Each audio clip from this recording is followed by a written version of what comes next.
Good evening and welcome back to Cannon Chatter TV. I'm G Talks Arsenal, your host for tonight's show. Good evening, everyone. Regardless of where you are watching us.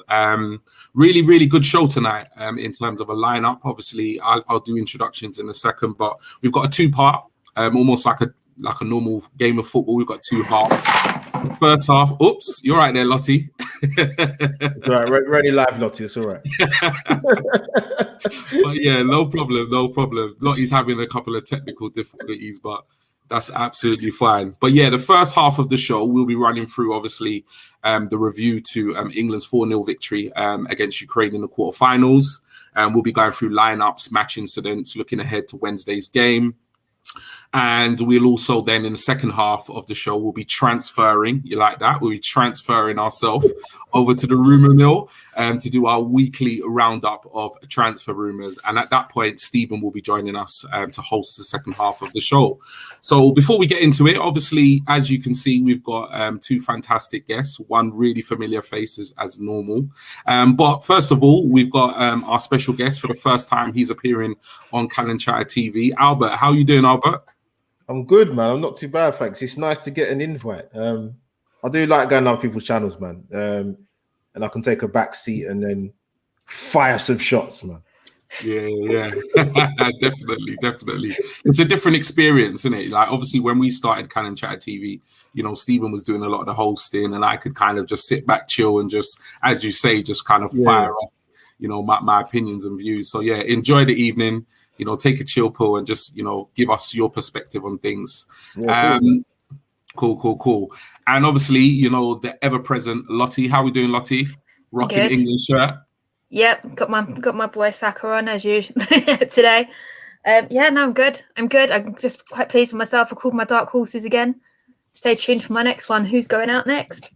Cool. Right, so before we get into it, I'll run the intro video and then we'll get started. So see you in a sec. Arsenal have gone through an entire league campaign without losing. The first time it's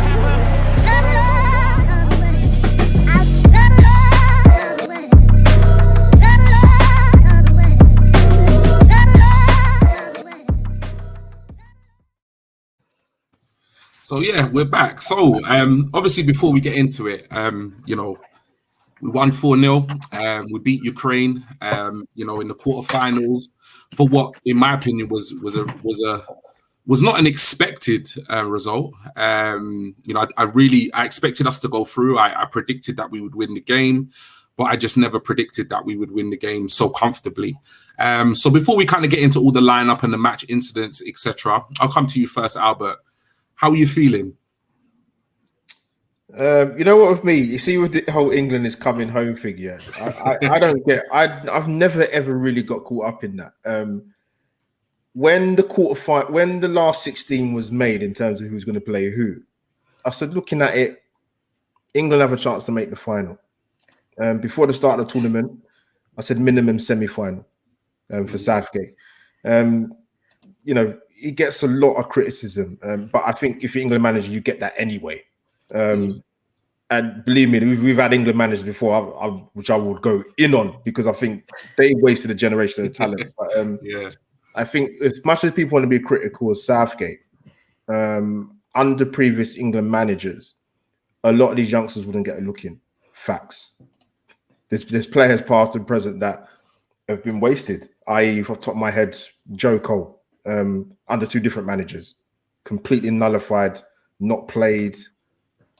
Not to give England that kind of spark, which they do need at major tournaments, they do. But yeah, sort of, if you're touching about the Ukraine game, I went for England to win 2-0. I didn't see anything from Ukraine, sort of seeing them in the tournament, that I thought England would have to have a stinker to get beat by Ukraine. And that's not being disrespectful, because they got a legend as a manager in Shevchenko, but that you could see in that game, G-Man and Lottie, that extra time game killed Ukraine against Sweden, because they looked knackered after about 60 minutes, and England started brilliantly. Now, I think I said I did a live watch along, right? The thing I said, I listened to some of the punditry at half time. I don't know why I did it, but I did anyway. But I must have been watching a different game. I generally thought I was watching a different game. Like, England were comfortable, but the problem was they completely lost the ascendancy for that last 10, 15 minutes. And I said to the guys doing a live stream I was doing it with, England need halftime now. Otherwise, they're going to concede. And don't get me started on Carl Walker, because listen, the City fan are very biased towards there. But I've said it for years. In terms of England, if you play him, you play him in a back three. You don't play him as a right back because he's too error prone, and he's an experienced defender. But yeah, you know what? I didn't see 4-0 coming. But you know what? We'll take it. 5 clean sheets in a row. What can you say? Definitely. And we'll touch upon in a little bit more depth some of the stuff you said there, because I think you've made some really valid points with regards to performance, because I think it's very easy to, get carried away at the scoreline. As football fans, we often do. But I'm very much with you with regards to that kind of first half performance. But yeah, we'll touch on that a little bit later on in the show. Lottie, how are you feeling? Obviously, sometimes, I really do enjoy doing these shows quite a while after the game. Sometimes it feels like, you lose a little bit of the buzz, but at the same time, the reason why I think it's really effective is because you can kind of look at it from a real kind of rationale rather than an emotional response. Because I think had we done this show on, Saturday night or even Sunday, there's a lot of emotion. All you can really think about is the result and the goals. But I think doing it now, we've had some time to kind of digest it. But by all means, show us all your excitement if you want, but just in terms of a performance, obviously the result, what are you feeling now? Given it's Monday evening, the match was on Saturday. Give us a kind of brief evaluation of the performance itself. Do you know what? I'm still buzzing from it. But again, as Albert said, Walker is the weakest link. He shouldn't be playing as right back. Should not be doing it. I mean, he's error prone. City fans are not going to like me for this, but he's error prone end of the day, and I don't like him now. I'd rather have Trippier there personally, because he's on a roll at the moment after winning the La Liga with Atletico. But other than that, I was quite pleased. I mean, Kane got 2. He's now level with Sterling. Yeah. We can no longer say Sterling's been well, technically he has, but Sterling's been carrying us all the way through. But I think there's a lot more to come from Kane, and I'm hoping there is. So I did not expect a goal within 4 minutes. Yeah, I was saying on your channel, Albert, we need a goal in the first half. I can't sit there through 70 minutes with no goals. It just makes you nervous. Being an England fan is nervous. It's nerve-wracking. Definitely. But yeah, no, I'm quite pleased with them. I'm very tired today. I will say that. I think everyone's still feeling the weekend a little bit, definitely. But look, you know what? Obviously, just wanted to kind of get your views on obviously the performance. Given there's been some time between the result and tonight's show. But if we go back to the beginning. Hopefully it will come on the screen. Now I am going to make this bigger. Don't worry, guys. You don't need to get out your glasses or anything like that. I might need an extra pair in that case. Is that big enough for you? Can you guys see that? Yeah, I can see that.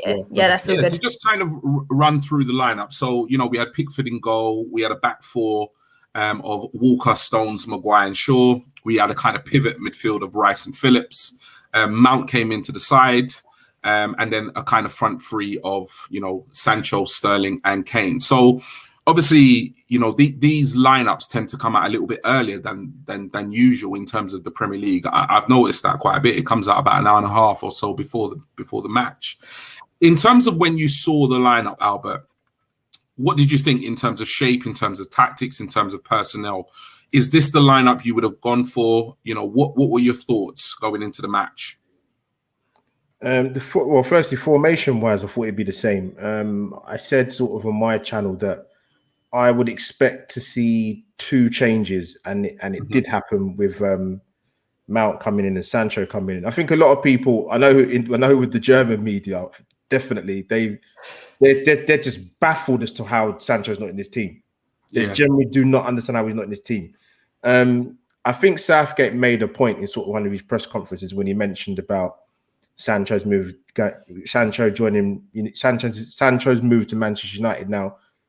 if you're going to mention that, then to me, I'm looking at it thinking maybe you thought his head wasn't in the right place. Hence the reason why you hadn't played him in the previous games. Because even I was sort of a little bit scratching my head, because we talk about creativity seems to be the buzzword of England for quite a number of years, or lack of it. But he's a player that can do that. But I understood Southgate's logic as to why he brought him in, because he said he desperately wanted a right foot on the right hand side. And you know what? With the thing with the midfield pivot of Rice and Phillips, right? And I said this on sort of my channel, and people have said it as well. But I think they've been exceptional.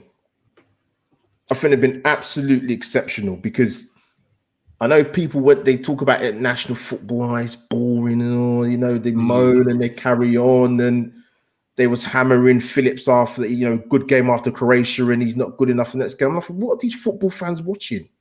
Yeah, I don't understand. Like, you can't write off a man like that. But yeah, Phillips and Rice have been outstanding. But sort of the team lineup, I was pleased with it. But I always say to people, stop getting upset over things that you can't control. And what I mean by that is, if you followed England for recent years under Southgate, he has mad faith in Mason Mount, Harry Kane, and Sterling, and Pickford. I would say the four sort of main protagonists. He's always going to stick them. So when people get upset when these guys play, I'm like, well, why are you wasting your energy? He has faith in these guys. Yeah. You know, you can criticize Southgate, but if you're going to come out and defend the Raheem Sterling, for example, Southgate's picking him because he believes in him and he trusts him. So you can't have it both ways. You're going to slag him off because he doesn't pick the guys you want him to pick. Listen, I'm on the Grealish train. For me, he's more than a cameo player. But if Southgate doesn't want to put him in the team, what can we do? Yeah. But you know what? Potentially, there's only 2 games left for the tournament for England. If you can't integrate Jack Grealish now, I don't know when you can. But then if you're not going to play him, Foden's got to come in. But we'll touch on that probably a bit later. Yeah. Cool. Okay. No problem. Lottie, with regards to the lineup, you know, were you happy? Similar views to Albert, or was there any kind of glaring absentees with regards to that formation for you? Obviously, when it first came out, I hadn't heard Saka had a knock in training. Yeah. And then I got told, I thought, you know what? Albert said that, as Albert's just said, and he said it before. I've heard him say it loads of times. Why am I going to waste my energy on him not being in the lineup? I mean, I'd rather him be fully fit, ready to come back to us. Do you know what I mean? Rather than long-term injured. But I think the only change I probably would have done was probably change it back to back 3. Yeah. And then gone from there. Yeah, no, he does Keith, divide opinion. No. I'm going to call Keith on this one. Keith, you're the one who says no end product with me, and it works every bloody time. So don't even go there, mate. Cool. We had a deal. Cool. Yeah. Did you want to continue? Or? Other than that, no, there's no other changes. I mean, I quite enjoy seeing Grealish coming in as an impact player. I mean, he completely changes the game. I mean, when it really slows down, like the games are just screaming out for him, and him coming on, that change, it does work. Yeah. Other than that, I don't really see where Foden's going to fit in, especially with Sancho. I was really impressed with Sancho. I mean, I've watched glimpses of him in the Bundesliga, but not as much as I'd like to. But I think any defense should be afraid of that kid. Any defense. He's very, very good. I think for me, it's. I think what it reinforces, like I've said, you know, I don't know if you've heard before, Albert. I know Lottie would have heard this many a times. I'm not Southgate's biggest fan, but for me, what I've decided to do is I've decided to just go with it. Look, we're at the Euros. I had quite a, you know, well, I wouldn't say a debate, but you know, me myself, Lottie, Stephen, we had a debate just about, like, you know, how strong this England team is. And I don't care what people say. In terms of my opinion, I feel as though this is probably the strongest England side in terms of personnel, particularly offensive players, that I've ever watched. And my opinion is I just don't believe Southgate gets the best out of these players. When I look at the amount of options he has, and I think, you know, just to kind of reinforce that, the fact that Saka didn't play and he could bring in Sancho, you know, and the crazy numbers that Sancho, you know, is producing, you know, in the Bundesliga, you know, just made a £90 million move to Manchester United. And in that match, that was the first time we'd seen him in this competition. So I think for me, the Ukraine game just reinforced just how good or how many options we do have moving forward. On hindsight, in terms of the performance, obviously I was going crazy on the night. You know, we won 4-0, you know, and it was the best game of football I've ever seen in my life, you know, obviously at that time. But on reflection, for me, I have to be honest, it wasn't a great performance. I think what England did, and you know, I don't want to seem negative, but I think what England did very well is they managed the opposition they were playing very well. They managed what I thought it was. I thought it was a very mature game. I thought that they were very mature and responsible in the way they, you know, played the game. And I think they got goals at really crucial points in the match as well. But when I look at the 4-0 result, you know, sometimes it can often make you feel as though, you know, we completely outplayed Ukraine. But in my opinion, we didn't. I think what we did was, you know, when we got our chances, we were clinical.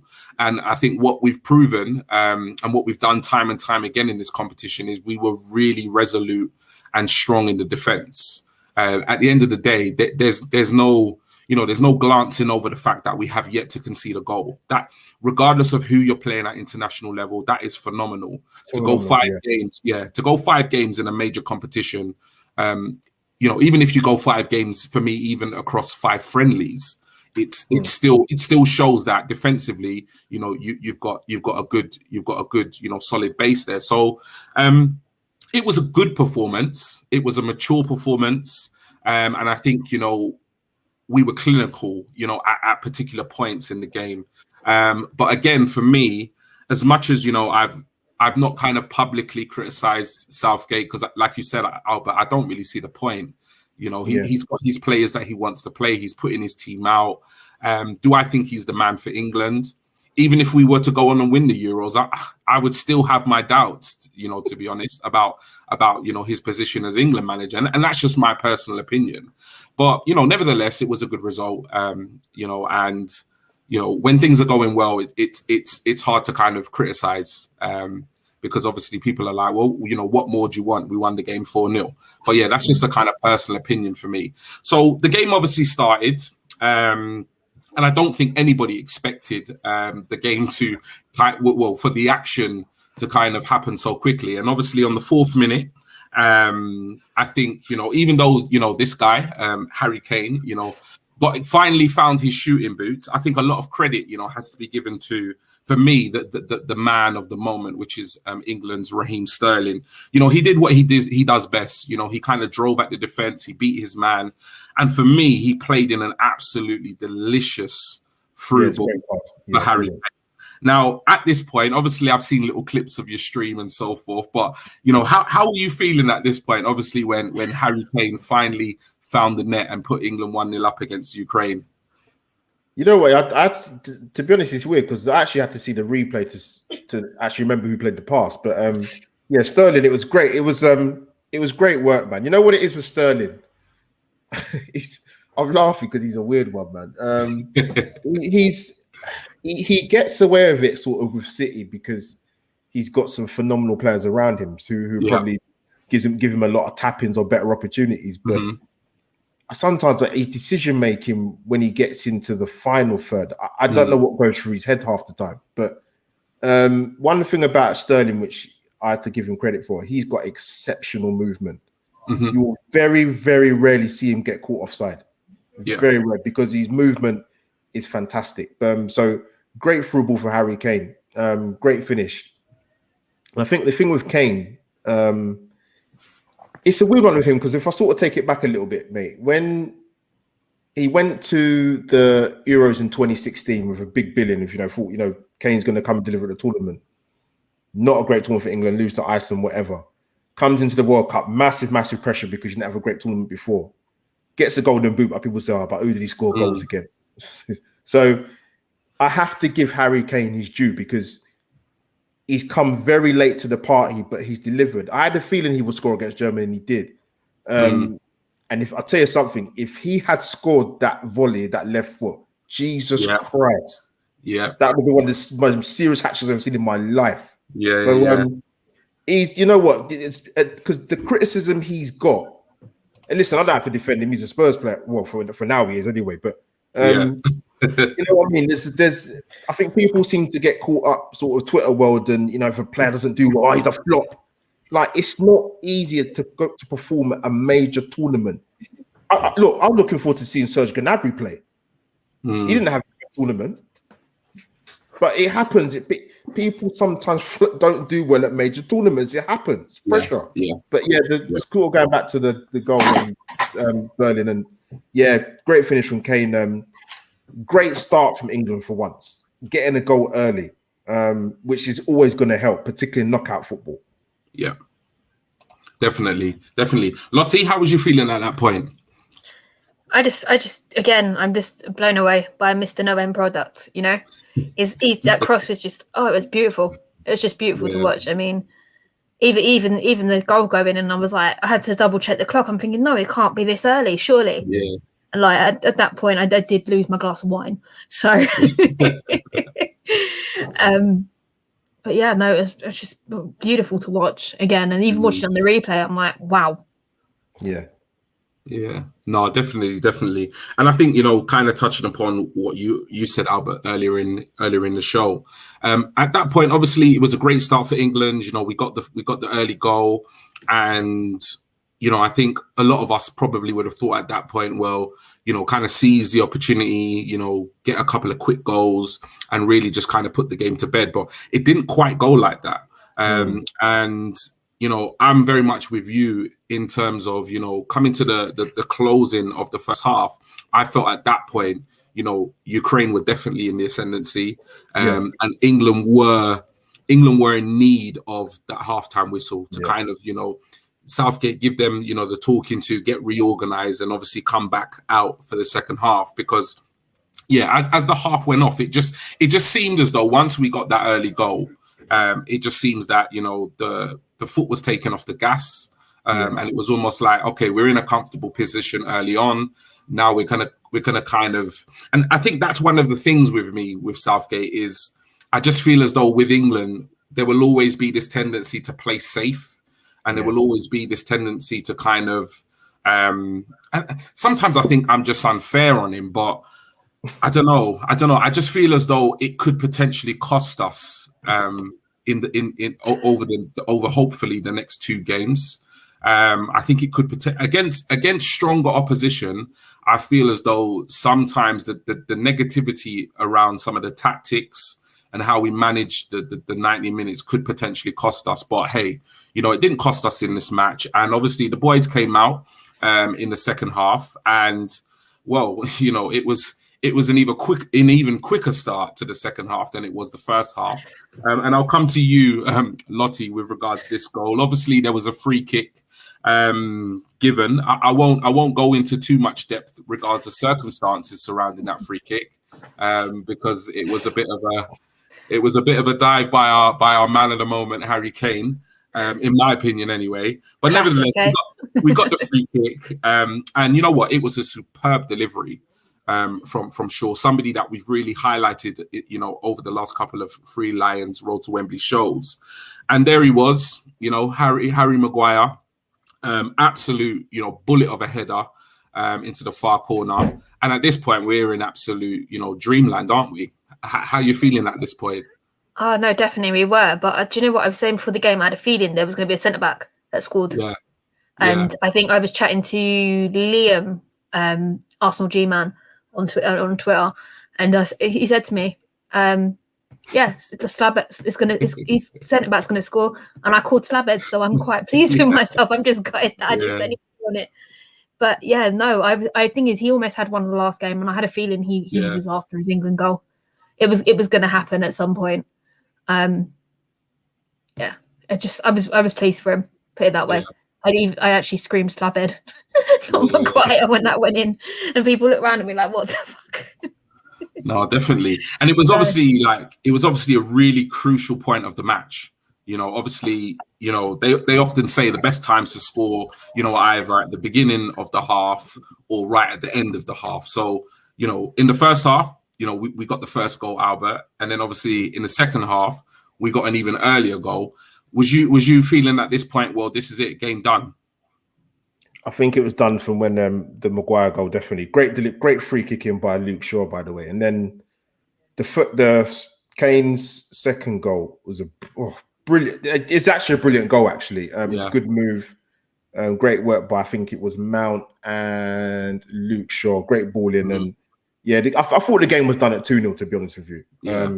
But yeah, then they got the third goal and it was definitely game over. And I think the Ukraine's tired by an extra 20-30%. I think they're still stuck on the plane coming from Hampden Park. Knackered. But I touched on what you said earlier, sort of, G. England did well. Like, it's hard to knock a team that have had 5 consecutive clean sheets. So, well, in total 7 apparently. In the last 7 games. So that's never been done before by the England side. So Southgate's kind of doing something right, even though people might not want to sort of necessarily jump on board with it. But yeah, the second goal killed it, man. I actually think England could have won by more. Yeah. But the goal killed it. Steady performance. And I said it, sort of like 60 minutes, said Southgate, make the changes. Take people off. Sterling come off.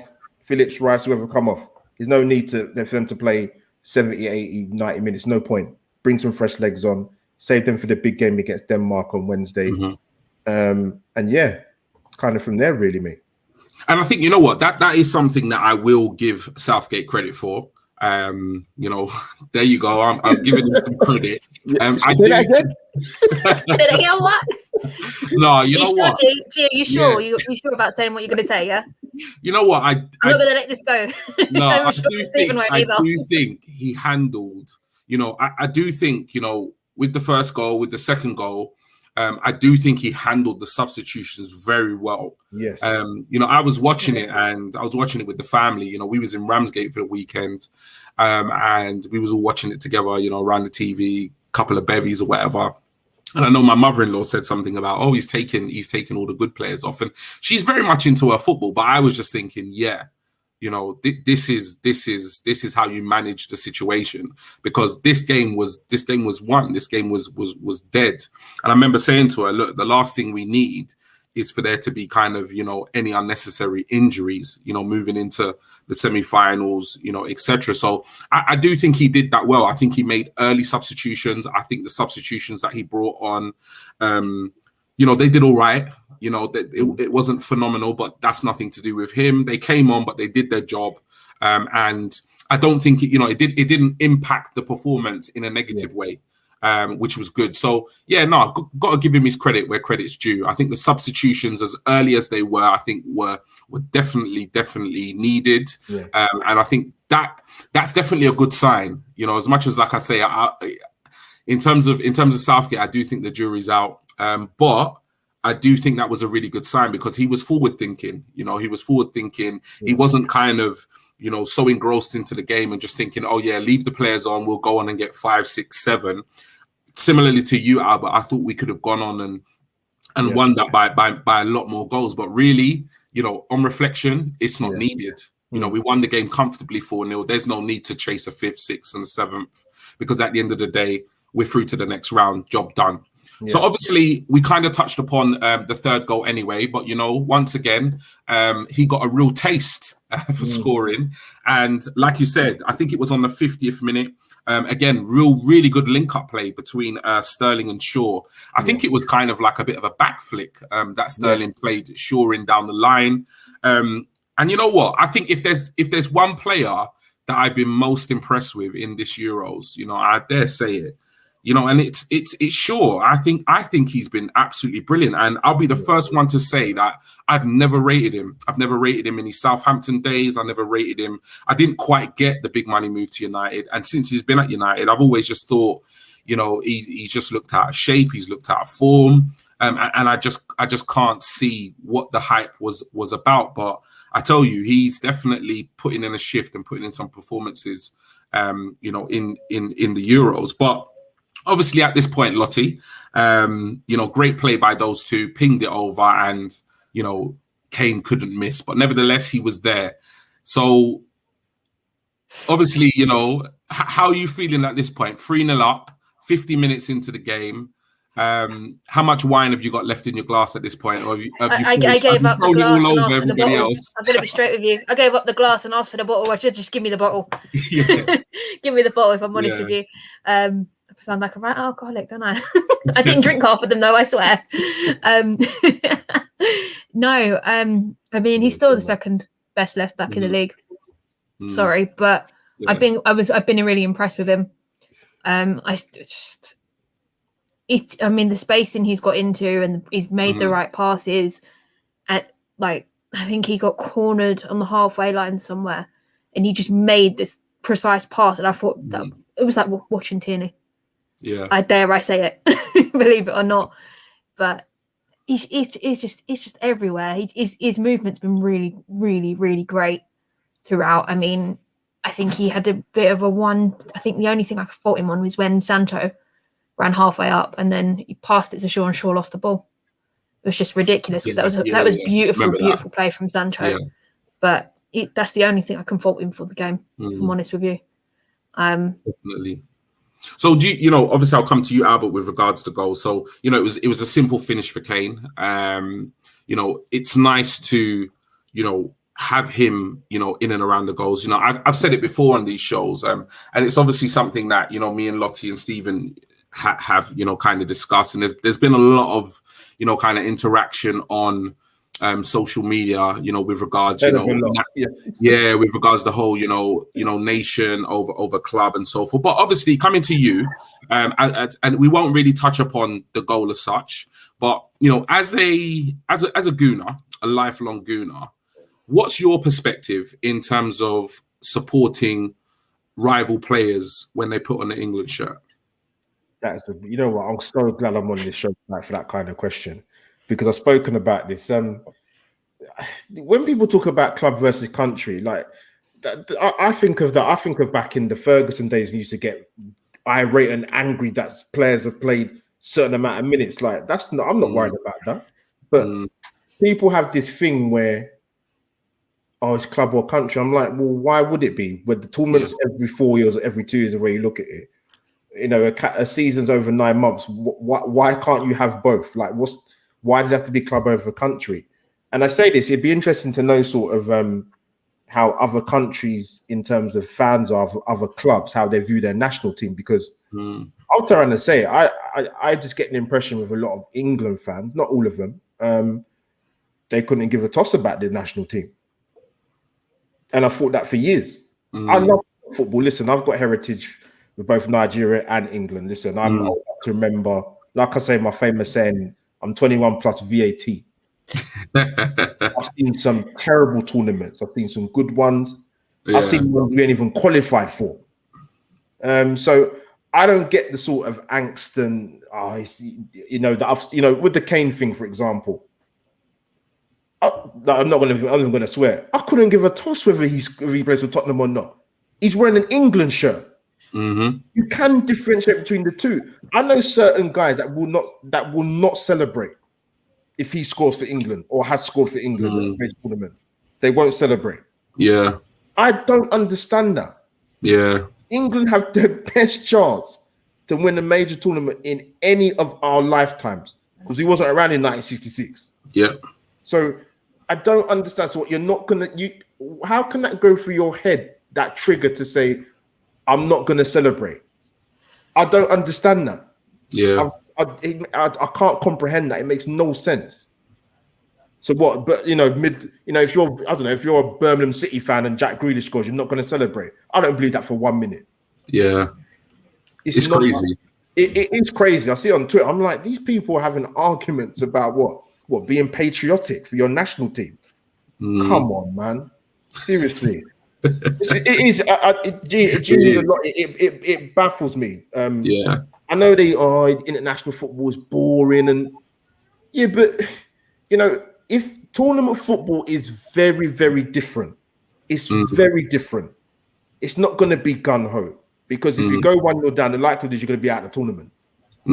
It's very, very different. It's a game of chess. You saw that with the England game in the round of 16.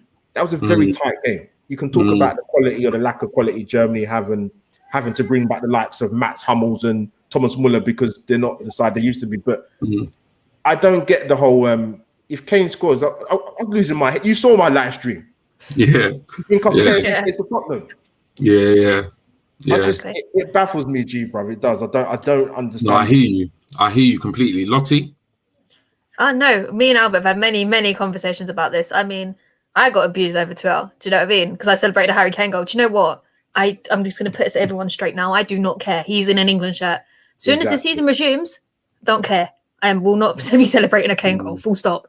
But while he's in that England shirt, I will support him even if he's a Spurs player. I don't give a... I'm really trying not to swear here. Sorry, guys. I do not care about the thing is, sorry, Lottie, domestic politics. Don't care. Sorry, Lottie. The justification is not even good. It's not even a good reason as to why some of the fans come up with what they come up with as to why they don't celebrate. It doesn't make sense. Oh, you know, if you don't like someone, oh, you know, but he plays for Tottenham, and I said, but so what? Yeah, no, exactly. I mean, the most ridiculous message I got is, oh, ew, you celebrated a Kane goal. You're lucky you're a gooner and you're pretty. It's like, how dare you? Who the hell are you talking to? And I think I turned around to this person. I said, tell you what, I'll do your job for you. Blocked. I just got so angry on that. And I don't know if you saw it in my tweet. Yeah, even I saw an Instagram story, like an Arsenal fan. Well, I'm assuming he supports Arsenal anyway. But he's saying, he's basically saying that Arsenal fans are plastic because they're celebrating Harry Kane scoring for England. I said, you know what? There's nothing to say when people say things like that. This is tournament football. What? Yeah. You know what it is for me, is like, I've got to be completely honest. Like, when, you know, there are a lot of players that play for England that I don't particularly like. And that's... And I can think of a few in the past, believe me. I don't remember. And for me, that's a lot of that is because of, you know, the club rivalry and so forth. But I have to be honest, you know, when I watch an England game, a lot of the time, you know, they're moving the ball forward. The ball goes in the net, and I don't even know who's got on the end of it. I'm just happy because the ball's in the net. And I don't quite understand how these supporters are able to, like, stop themselves from actually celebrating when England score. I just don't get it. Like, literally, I just don't get it. And you know, I don't care how unpopular the opinion is. I'm with you, both of you, 100%. At the end of the day, you know, I grew up. I was born here. My family. I've got Caribbean descent. You know, my dad's side from Trinidad and Tobago, but I'm very proud to be English. And I watched the national team, and for my whole life, I've always wanted England to have a good national side. And I've always wanted to witness, you know, something similar to, you know, what happened in 1966. 100%. So for me, at no point am I going to allow club rivalry to override, you know, my passion for where I'm from and where I was born and the national side that I support. So for me, I don't get into the whole Twitter debate because I honestly can't, because it's one of those things where when somebody is so adamant in terms of their point of view, it's just and you know, I'm not going to say what I actually think about those fans' views, because everybody's entitled to their views. But for me, as far as I'm a Gooner, you know, I'm a diehard Gooner. I've supported Arsenal my whole life, but I'm also English and I love the national side. And for a long time, and every tournament, you know, we sit here, we watch them, and you know, we're often not feeling the way we're feeling right now. And for me, the season's not started. You know, nothing's going to change me being an Arsenal fan. But right now, I'm an England fan. And if it means us going to the final, you know, on Sunday, beating Denmark on Tuesday night with Harry Kane scoring a hat-trick, and going to the final, and it meaning Sancho scoring a hat-trick, or Grealish, or Maguire, or Shaw, I don't care. I don't care. I don't care who scores. I don't care what club they play for. Because I tell you this, if we go on to beat Denmark and make the final, I'm supporting each and every single one of that 23-man squad. Yeah, 100%. So, I don't get involved with the debate on Twitter, but if there's ever any shadow of doubt of how I'm feeling, that's how I feel. And that's the first and last thing I'm going to say on it. I'm not going to mince my words. I'm English before I'm an Arsenal fan. And as much as I love my club, I also love my nation. That's simple. 100%. That's simple. Definitely. Anyway. G Rants is officially back in the house. Yeah. G Rants is back. Yeah. But yeah, so obviously the game progressed. And on the 63rd minute, I thought it was really fitting, given again, I'm not a massive fan of this geezer. I'll be completely honest. I'm not. I really am not. However, given I'm watching England, given the fact that we were 3-0 up, I thought it was very fitting that, he actually finally got his first goal. And I know there's a lot of tension to do with like the penalty incident before the Euros kicked off and him taking the ball off a player, etc., etc. But listen, that's gone. That's come and gone. We're at the Euros. We've got a chance of winning it. This guy pops up after a corner, I believe it was. I'm not sure who whipped it in. Do any of you remember who whipped it in? It's Mason Mount. Mason Mount whipped in the corner. And to be honest, it was a pretty easy finish. But at this point, it was just jubilation, really. It was just the icing on the cake. But, how were you feeling at this point? Was it just kind of going through the motions? I'll come to you first, Albert. No, I just thought, I think G's just touched on it, actually. It's a good point about, to say, I love his passion. When I see moments like that with Henderson scoring that goal, when England played Germany and Declan Rice was riling up the crowd, how can that not get you? Yeah, I had goosebumps seeing them do that. Walker was fist pumping when Kane got the goal against Germany, and I don't know how you can't feed off of that. Yeah, that's what we sort of touched on the previous thing. Like that's what I don't understand. So yeah, it was great to see that with Henderson get that goal and his first goal for England, and just that togetherness that England have that I've not seen in any other England side in my lifetime. Yeah, because they decided, because of a selfish group of players, I'm going to say it, in previous England squads, put their club rivalry before the interest of the national team. I'm not saying togetherness wins you a tournament solely, but it will bloody well help. Yeah. And that doesn't exist in this England squad. That's another thing Southgate should take credit for. But yeah, just the passion, the raw passion from Henderson and the players that sort of jump in. And you if you can't feed off that, they need to watch another sport. 100%. Football's not for you if you can't feed off that. I mean, 100%. I completely agree with you there, Albert. I mean, like, even I felt the energy coming from those fans in Wembley. It's just, it was amazing. And you know what? Roll on the new season. We're going back to full capacity. I don't know about you, but the first thing I'm doing is getting an away game for Arsenal. Yeah. It's the first thing I'm doing. The only person that should be worried about the crowds coming back to Arsenal? Mikel Arteta. Ooh. Yeah. Oh dear. Yeah. Let's keep that for the second half of the show. Yeah, let's keep that for the second half of the show. We'll come back to the in and outs. It's a very, very good point, though. It's a very, very good point. Trust me, it is. So obviously, the game was done. We won 4-0. We move on to the next round. Like, believe it or not, we're sitting here, and I don't know about you, but I didn't really expect to be sitting here. Even though I looked at England's group and I thought, we could get through to the group. I think we were fortunate to be on one side of the draw than the other. But nevertheless, the boys have performed. 5 games, 5 clean sheets, 8 goals scored, albeit 4 of them came in the result against the Ukraine. We look ahead to Wednesday's semi-final against Denmark. Now, not usually a team that I think most England fans would fear.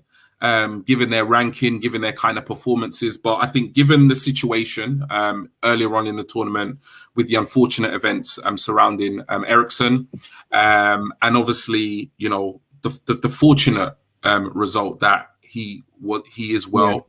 We don't know moving forward whether or not he will play again, but the fact that he is still alive, he's with his family, he's still breathing, is fantastic.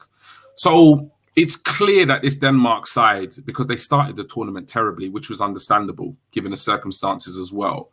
But it's clear that this Denmark side is playing another level. The way they absolutely ripped apart Wales, I thought was phenomenal. Yeah. How are we feeling ahead of, this match on Wednesday? So if I can just kind of briefly get an idea of how you're feeling about the game and a quick score prediction. And I'll come to you first, Lottie. Do you know what? I'm going to call it a difficult one because they're playing for Ericsson. End of story. Yeah. I've been watching them all the way through. And especially after what the BBC disgustingly filmed, what they did. I think they only really lost or drew against Finland. I can't remember off the top of my head. Yeah. Finland, because they were forced to play on by UEFA, which was absolutely disgusting. I mean, I can understand why they didn't want to forfeit, but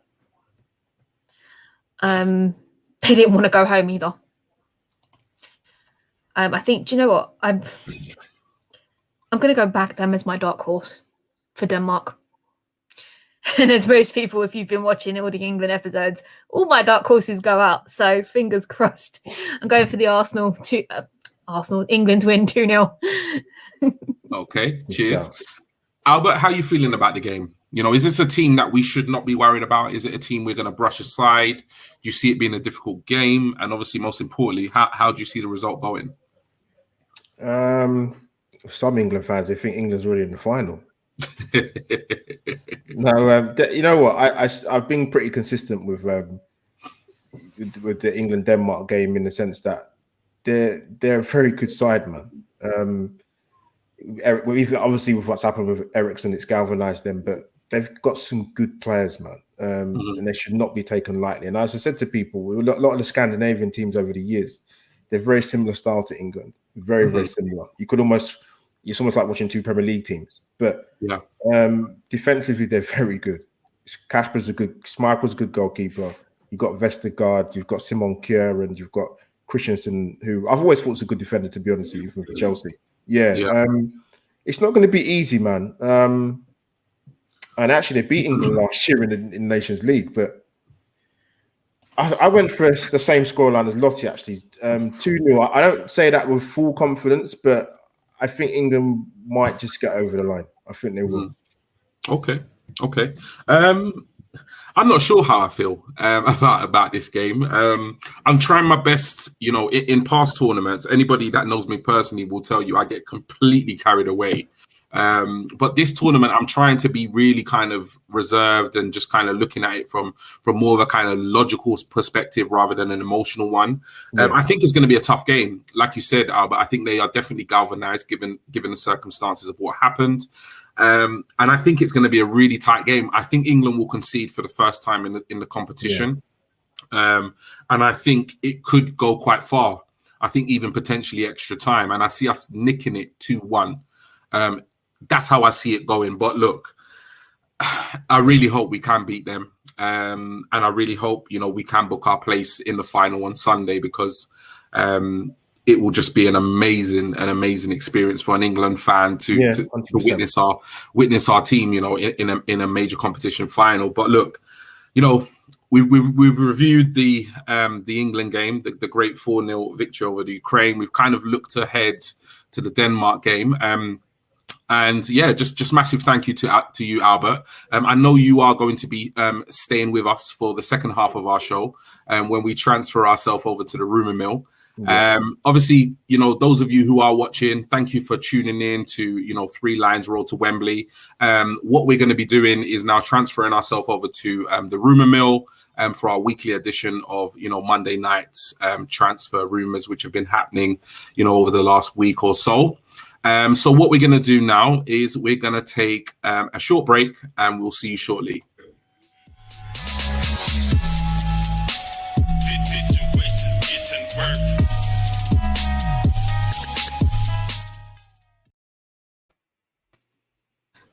Yes, so hi everyone. We've transferred ourselves from Three Lions Road to Wembley. Thank you for those of you who have tuned in for the first half of the show. Please do stay tuned in for the second half of the show. Lovely to see that we've been joined by Stephen. And at this point, I will gladly hand over to the host for the Rumour Mill episode 7, to Stephen. How you doing, Stephen? It's all yours. I'm good, mate. I'm good. How are you? I'm good, I'm good. I really love doing the Three Lion Road to Wembley shows. I'm really excited about this episode. Had a great weekend. I know I shared it with you that we was down in Ramsgate, spending some quality time with the family. But yeah, buzzing because of England, buzzing because of a great weekend, and now I just want to get into these transfer rumours. So yeah, I'm good. Excellent. Do you know what? Great show, guys. I was obviously sitting in the background watching it, and just to clear something up that was said the other night, I don't dislike England. Okay, I need to make that clear. It's not that I dislike England. I just don't have any interest in international football when Northern Ireland aren't involved. Yeah, that was bad. That was my bad. No, That was mine as well. It's fine. Just want to humbly apologise. It's all banter. He doesn't mean it. So no, that's it. I love winding you guys up. Whenever I back the other team, it's always just to wind you guys up. Albert, evening. How are you? Stephen, nice to meet you, bro. Thanks for having me on. Nice to finally meet you. And my apologies for turning you down the other day, but obviously, as I said the other day, no point having me on when I don't care. No worries, bro. And listen, Albert, thank you so much for staying on tonight and having a chat about transfers, because I know we had a bit of a conversation and you were kind of the opposite of me. You had no real interest in talking transfers at the minute, but I appreciate the fact you're staying on and you're gonna give us your insight into a few. I will. There's not a massive amount to go through tonight. You'll be glad to hear. Rumours over the last week or two have really slowed down, and it's the same players we're being linked with. And we're looking at now. We've got this Portuguese left back. Potentially that looks like it's done. He's in quarantine at the minute, so final touches just need to be done with that. You've got Sambi Lokonga. It looks like that's done. Ben White, all but done. So there's the first 3 coming in. So slightly underwhelming. I don't know. I mean, how are you feeling at the minute, Albert? I know you haven't really been that interested in transfers, but what's your sort of take on things so far? You know the transfer thing, Stephen, right? I've kind of said it for a few years with Arsenal links. I don't get too caught up with it, and I think even more so with social media, the Twitter side of it, because we get linked with everyone. I mean, even this Euros, for example, any player that has a good 90 minutes, you've got Arsenal fans in there, droves. Arsenal have got to get him.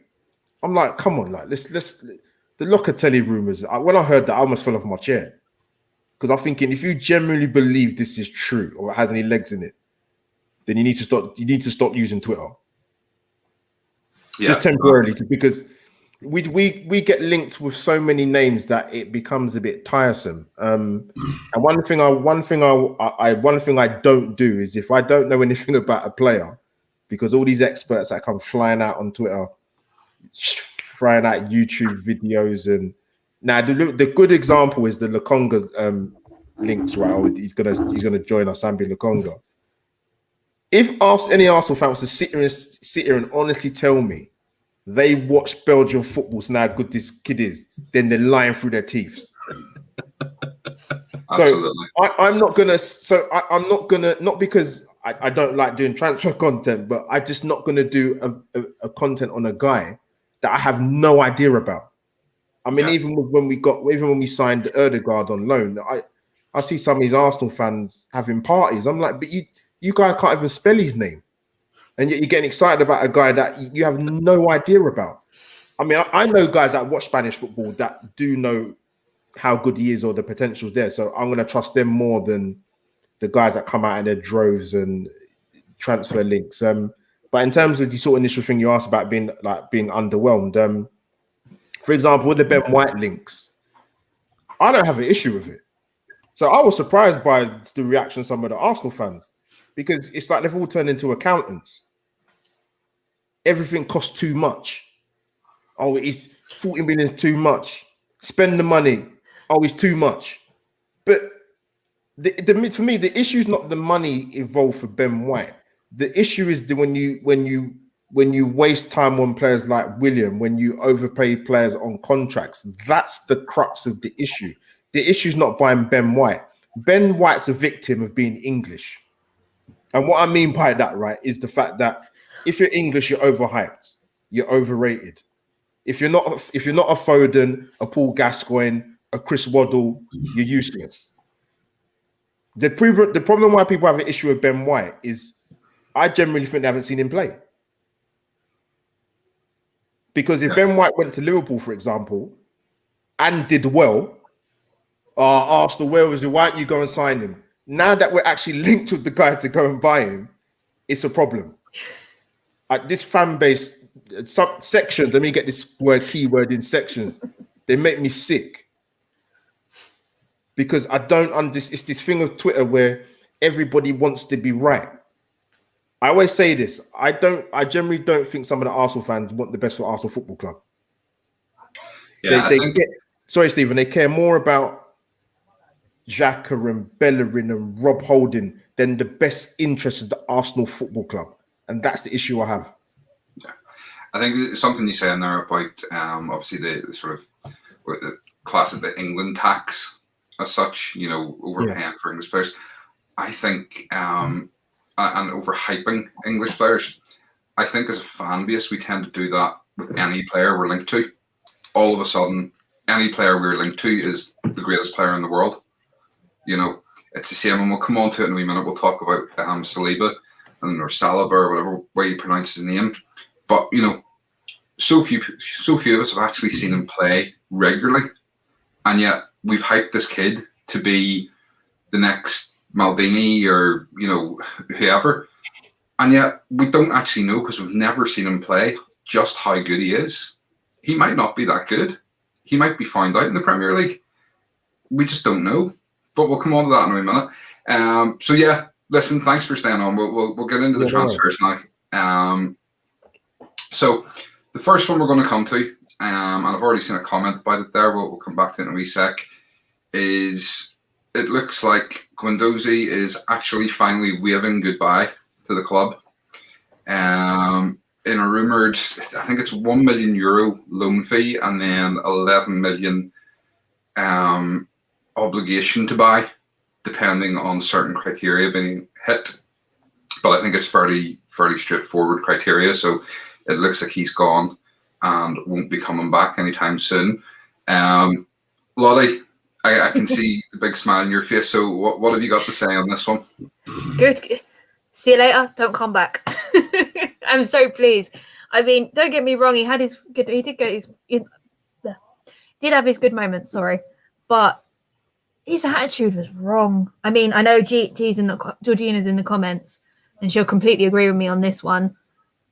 See you later. I'm glad he's gone. He didn't have the right attitude for us, and the fact that he's in his early 20s and he's still got it, that's going to be an issue wherever he goes. Because several managers have come out and said it. Yeah, he's got an attitude problem.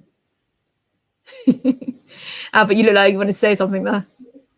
No, you know what it is. I don't know if you guys agree or not, but when we got him, right, he was obviously bought just to be bedded in rather than to be thrown into the team and play regular first team football. But until I saw him put in that sort of 45-minute spell against Tottenham at the Emirates, I was thinking, where did this come from?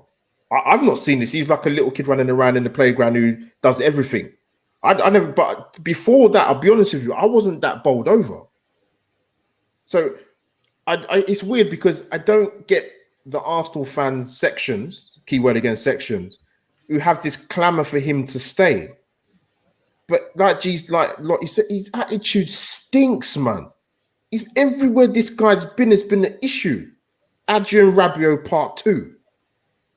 So why do you, the thing I'd ask some Arsenal fans is why are you so hook, line, and sinker with us giving this guy another chance? Based on what? And it made me laugh is they did the like last season. There's like a highlights rule of Guendouzi at Hertha Berlin. It's one of the worst highlight reels I've ever seen in my life. When you do a highlight reel, it's meant to showcase the player doing well. When I watched it, I thought, is the person taking the piss? You actually clipped this video. I was like, is this what we're supposed to be missing? So listen, I don't have any sentiment to a lot of these players at Arsenal, actually, to be honest with you, over a number of years. So if Leno doesn't want to stay, go. If Guendouzi doesn't want to stay, sell him. Maitland-Niles, go. Like I don't have this sentiment towards some of these players, because if you take away the FA Cups in recent years, have they performed for us really? No. Get your money and get it in fast, is what I say. That's it. All right. Jay? Yeah. You know what? For me, he was, he burst onto the scene, kind of similar to what Albert said. He burst onto the scene and he had some good games here and there. But for me, I have to take it back to when I taught. I taught for 9 years. I was a teacher, and there's nothing worse than having somebody, in the classroom, and they just want to undermine the teacher, or they just want to cause problems, and they want to cause cliques and friction. And look, none of us know what really happens behind the scenes, but at the end of the day, we can only go by the evidence. And for whatever reason, there have been issues at Arsenal. For whatever reasons, Hertha Berlin, there were issues. And we're not talking about prime Thierry Henry here, or Dennis Bergkamp, or Carnu, or Vieira, or Petit, or a player that's won us trophy after trophy. And even if it was them, you would still have to say to yourself, well, as good as they are, you have to think about the morale of the squad, and you have to think about the actual squad as a whole. And as far as I'm concerned, I think he is a talented player. But as far as I'm concerned, we can't afford to keep hold of players that are problems or potential problems in the dressing room. We can't do it, because we're shooting ourselves in the foot before we even get onto the pitch. And quite clearly, there have been issues in the dressing room, pre-Arteta and since Arteta took over. So at the end of the day, my only issue was, why couldn't we get him out the door quicker? That's my only issue. I would have just liked for it to have been settled, a couple of weeks ago, as soon as the window had opened, and we got the money in quickly. So yeah, I'm not sad. I wish it had turned out better, because I do think he is a talented player. But at the end of the day, it hasn't, and we move on, and that's it, really. Yeah. Okay. I just want to go back to the comment there. I brought it up earlier on. Just Stu MC, a new name, I think, to the show. Welcome and thanks for joining us. Simeone would straighten out Guendouzi. He needs a proper manager with no ego. I think, in some ways you could be right. Someone like Simeone could be good with Guendouzi. I think he probably is a more disciplinarian sort of manager than Arteta would be. And he may well do. The only thing I would say on Guendouzi, and I've seen, and I'm not, if this isn't I go at you, Stu, or anything, I've seen people say that Arteta has ruined Guendouzi by sending him out on loan and not giving him a chance and stuff like that. But and his value has dropped dramatically because of it, and Arteta's ruined him. But I've said this before, Joe Willock has gone on loan, and Joe Willock's value has gone up. Okay? So Guendouzi's gone on loan and his value's gone down. Whose fault's that?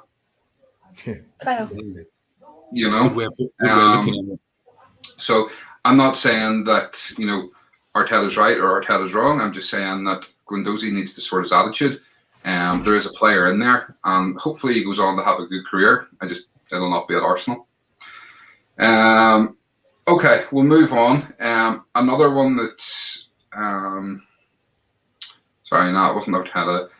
Hertha, however, was a silly move for Arsenal. Scattergun money men. Yeah, I mean, it wasn't a great move. The other thing I would say, though, in that is, we talk about how good Guendouzi is, but there's none of the big clubs are lining up to pay big money for him. Exactly. The best we can do is get him a loan to Marseille with an obligation to buy. I mean, I think that sort of says quite a lot about him. But yeah, we'll move on. The next one then, this one is massively dividing the fan base right now. I'm going to come to you first, Albert, and give you your say on this one. William Saliba, rumoured again to be going out on loan. The talk was he was going to get his chance in pre-season, but it now looks like he's going to go to and join Guendouzi at Marseille on loan. Now, different reports, some saying there's a purchase clause in there, others saying there's not. I don't think there is. So I think he will be back, but a lot of people sort of very angry that he's not getting his chance. I mean, how do you feel about this one? Oh, Stephen, how long have you got? All night. You know what it is? I mean, it comes back to what I touched on earlier about Sambi Lokonga in terms of, I don't know every player out there how good they are. There's people that I know who follow European football who I will trust their word with. Big up RJ Arsenal blog if you're listening, because I know he does a lot of writing and blogs and watches Saliba. He's been on loan at Nice, and I'll listen to what he says. He says, look, the guy's done well on loan. But this is what I don't understand. And again, you see social media and Twitter, and you just see these Arsenal fans tearing each other to shreds. And I'm like, but I see people saying he's not ready. I'm like, but how's he? They keep saying he's young and he's not ready, but how's he supposed to develop or get an opportunity at Arsenal when you haven't even played a competitive game? What are you seeing in this guy that he cannot get no minutes? Arteta came out, he said it himself last season in terms of, maybe I should have chosen for Europa League. And I thought, well, I could have told you that for free. Like, you've got 3 cup competition games where the guy can play. Even if you wanted to slowly bed him into the league campaign, or you said, you know what, let's just bed him in a bit slowly. But I just don't understand what's going on here. You've got the same guy in Fofana at Leicester who's the same age. So what is it? Why is it the same age? They both had good seasons before they came to the Premier League. So what does this guy got to do to play football at Arsenal? We're not buying a guy that was playing in the second tier of French football in the reserve team. He was playing men's football. And now all of a sudden we're led to believe he's not ready. Based on what? I think I've only seen him play in a warm-up game against Milton Keynes in a pre-season friendly for 45 minutes. We've not seen him since. I don't understand people keep talking about money when it comes to Arsenal. Why are we paying 27 million euro on a guy to not play him and to send him out on loan for the 3rd time? That doesn't make no sense to me. I don't get it. I don't understand what's going on. Okay. G, what's your thoughts on? It's like Albert said. It's like, how long have we got it? It's such a complex situation.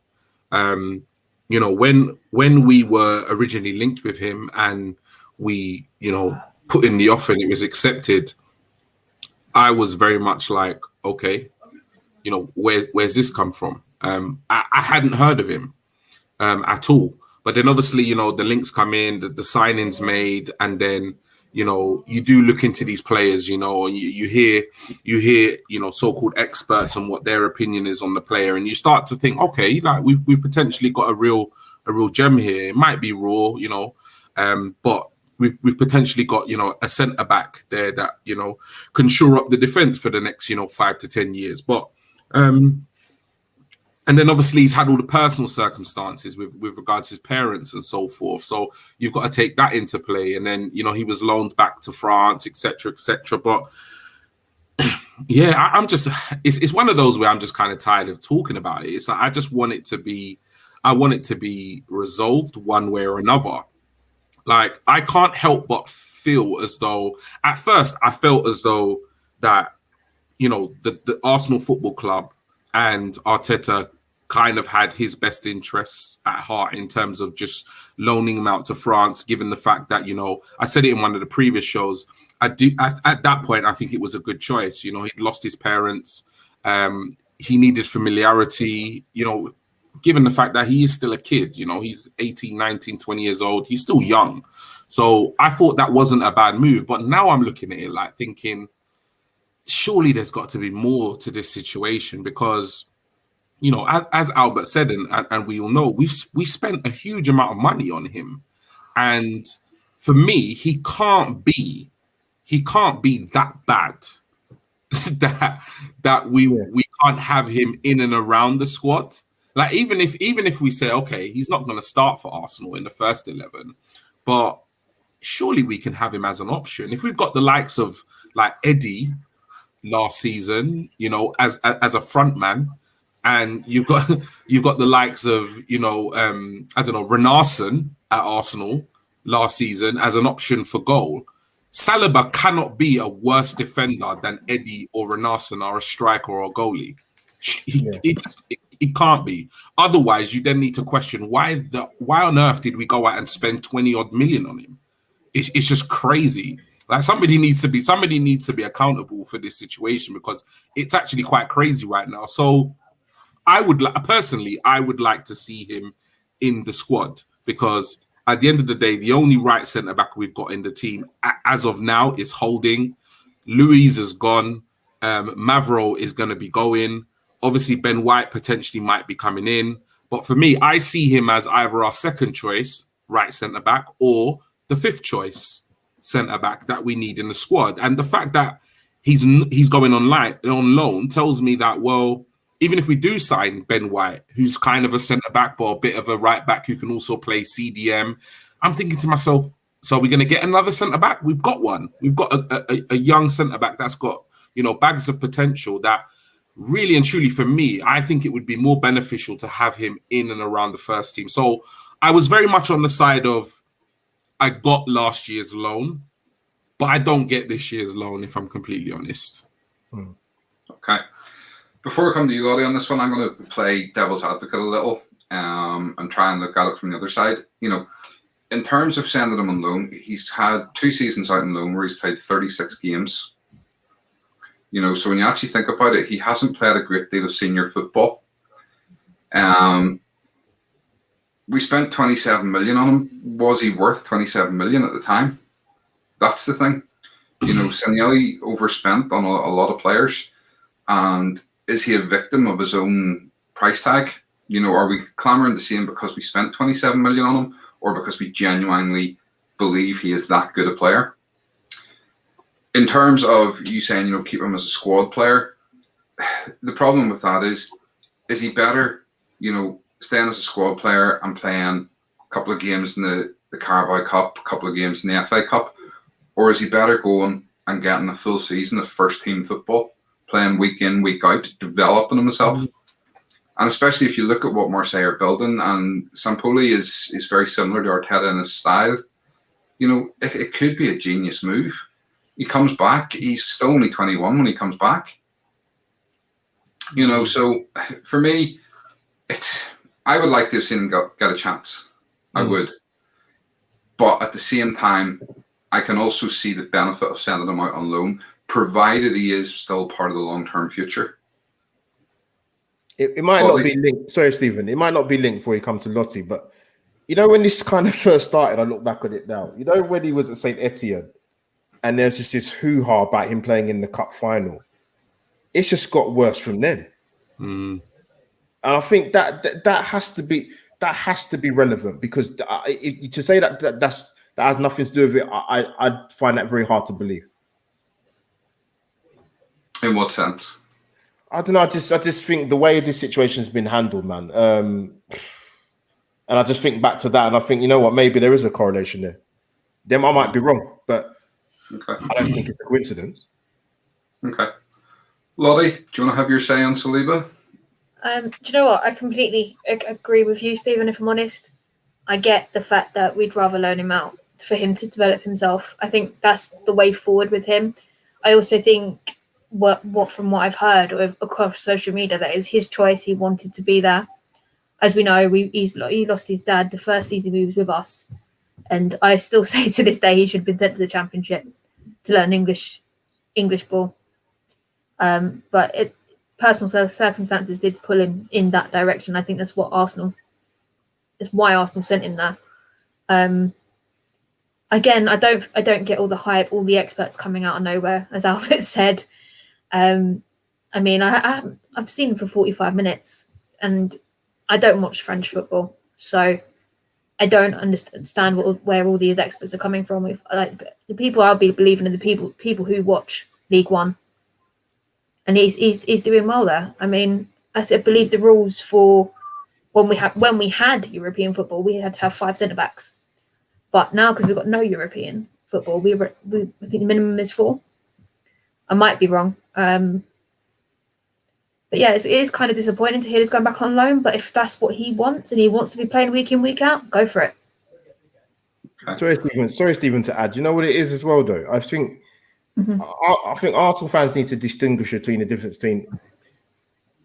It's difficult to know how good he is. We understand that, but I think the main crux of the issue for a majority of Arsenal fans is he's not being given the chance. There's a difference between saying that if he's given a chance, he doesn't play well or he's not ready. But I don't know, maybe under a different manager, he might play first team football. Albert, I completely get that, but why not send him to a championship side or a smaller team like Brighton or somewhere instead of leaving him in France?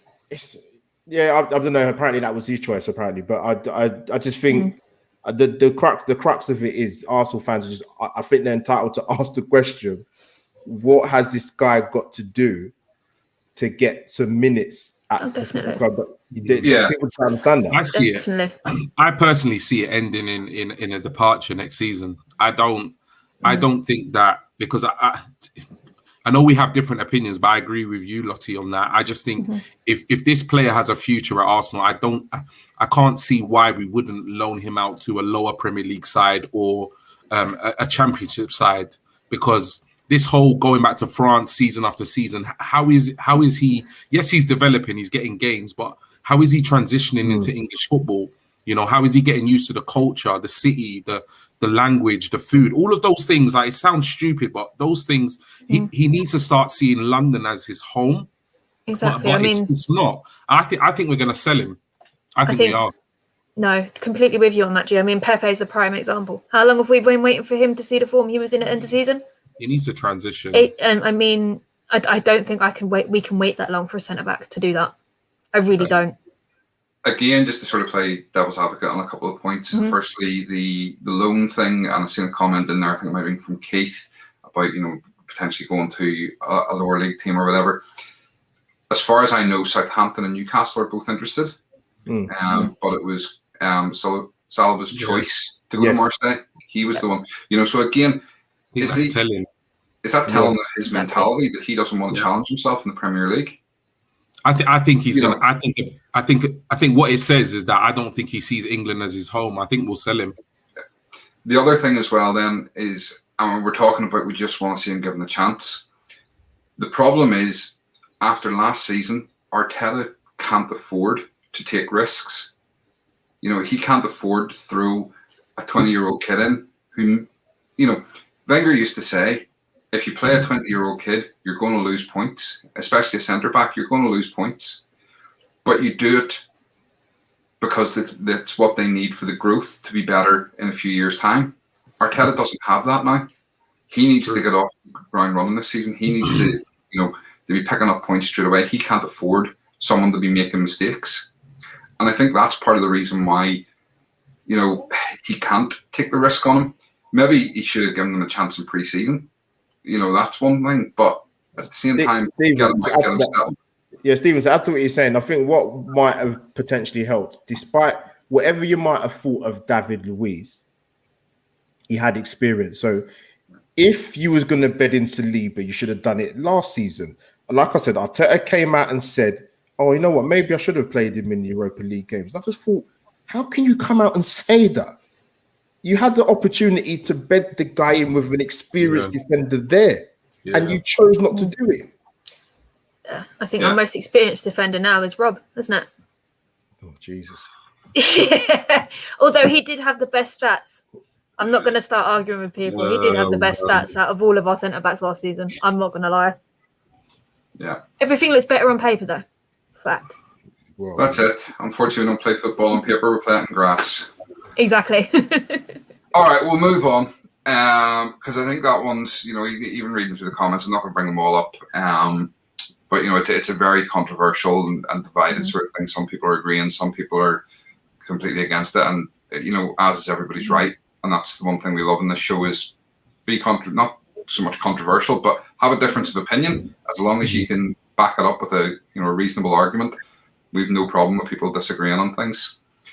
All right, we want to move on, and something that came out tonight and was Runnerson. Looks like potentially he's on his way out, which is going to leave us in a very tricky position of we have Leno as our only sort of first team goalkeeper, and he's going to be on holiday for the next few weeks. So, I mean, we're going into pre-season starting on Wednesday with no recognised sort of senior goalkeepers. So one we have been linked to, we'll go to you first on this one, G, is Sam Johnson at West Bromwich Albion, and obviously he is currently away with the England squad. What's your thoughts on Sam Johnson? You know what? Not much, to be honest. Not much. I just, you know what? It's like I went into this transfer window really optimistic and just, I don't know why, but yeah, I'm starting to just really flag. Obviously, there's a welcome distraction with the Euros, but I said to Lottie before the show earlier tonight, I said it's just over 5 weeks until the start of the season. As you said, pre-season starts on Wednesday, and we don't actually have a senior or official, goalkeeper to play. If this guy, and you know what, at the same time, that doesn't make me feel any more obliged to keeping hold of him because he's rubbish. So it's like, I'm not going to sit here and say, oh no, don't sell him. Make sure you keep hold of him, because to be honest, surely we have something in the youth, some player in the youth ranks that can actually do as good a job or can't do as bad a job than he did. So yeah, it's just I'm hoping that everything kind of just comes together, but at the moment it's looking like a bit of a mess. But in terms of Sam Johnston, yeah, he's a body. That's all I can say. He's an English goalkeeper. It's hard to look at him in terms of like his performances playing for West Brom. They've been relegated. The stats are going to be crazy. And to be honest, I've not really watched him really play. So, and also the price. I've got my reservations. He's played for a shocking team. They've been relegated. You can't really look at his stats and say, okay, there's a player in there, because he's probably leaked more goals than any other goalie in the history of the Premier League. And then the price tag is going to be insane. Like, just because he's English, right? We're looking, I think there's been I don't know if you can correct me, but we're talking like 15 million, 20 million. I think it's probably in around 10. 10 million, okay. 12. Yeah, I'm not keen on this one at all, to be honest. I just think that there are players in Europe that we could nick at in and around that price, that probably have more quality. And yeah, I'm very much underwhelmed. So yeah, I'm not going to take up too much more time, because I find it hard to kind of even put together an argument for why we would sign him, why we wouldn't sign him. But it's just very underwhelming, because again, it's just, for me, it's a player that we're going to spend 10 million on, and really and truly, he's just going to warm the bench for the whole season. And I just think, instead of spending the 10 million, can't we just pick up somebody from the youth ranks that, could take up that position? So yeah, I'm not keen on it, if I'm honest. Okay. Albert, you were having a good laugh at G's comments there about it all. What's your thoughts on Sam Johnson? That's the first. I wasn't aware of that link, to be honest with you. So he's been linked, and Ramsdale's been linked, isn't it? The goalkeeper situation's got worse at Arsenal, man. I don't go into any transfer window of any optimism, and that's been the case for probably the last maybe 10 years. But this is no different. This is absolutely no different. The Matty Ryan thing, I totally understand, because he thought, you know what, he probably did want to stay at Arsenal, but he said, you know what, I need to be at my stage in my career. I need to be a number one. So good luck to him with his move to Spain, man. Absolutely. So Arsenal, we've got problems at the club anyway, on and off the pitch. But the goalkeeper situation seems to be getting worse week by week. I think it's going to get to a point now where whoever we get in as a backup goalkeeper, we're not going to be happy with. But we need a goalkeeper. Leno, to me, he doesn't want to stay, man. So Arsenal are in big trouble with the goalkeeper situation, and I don't know how they're going to fix it. And that's the truth. Yeah.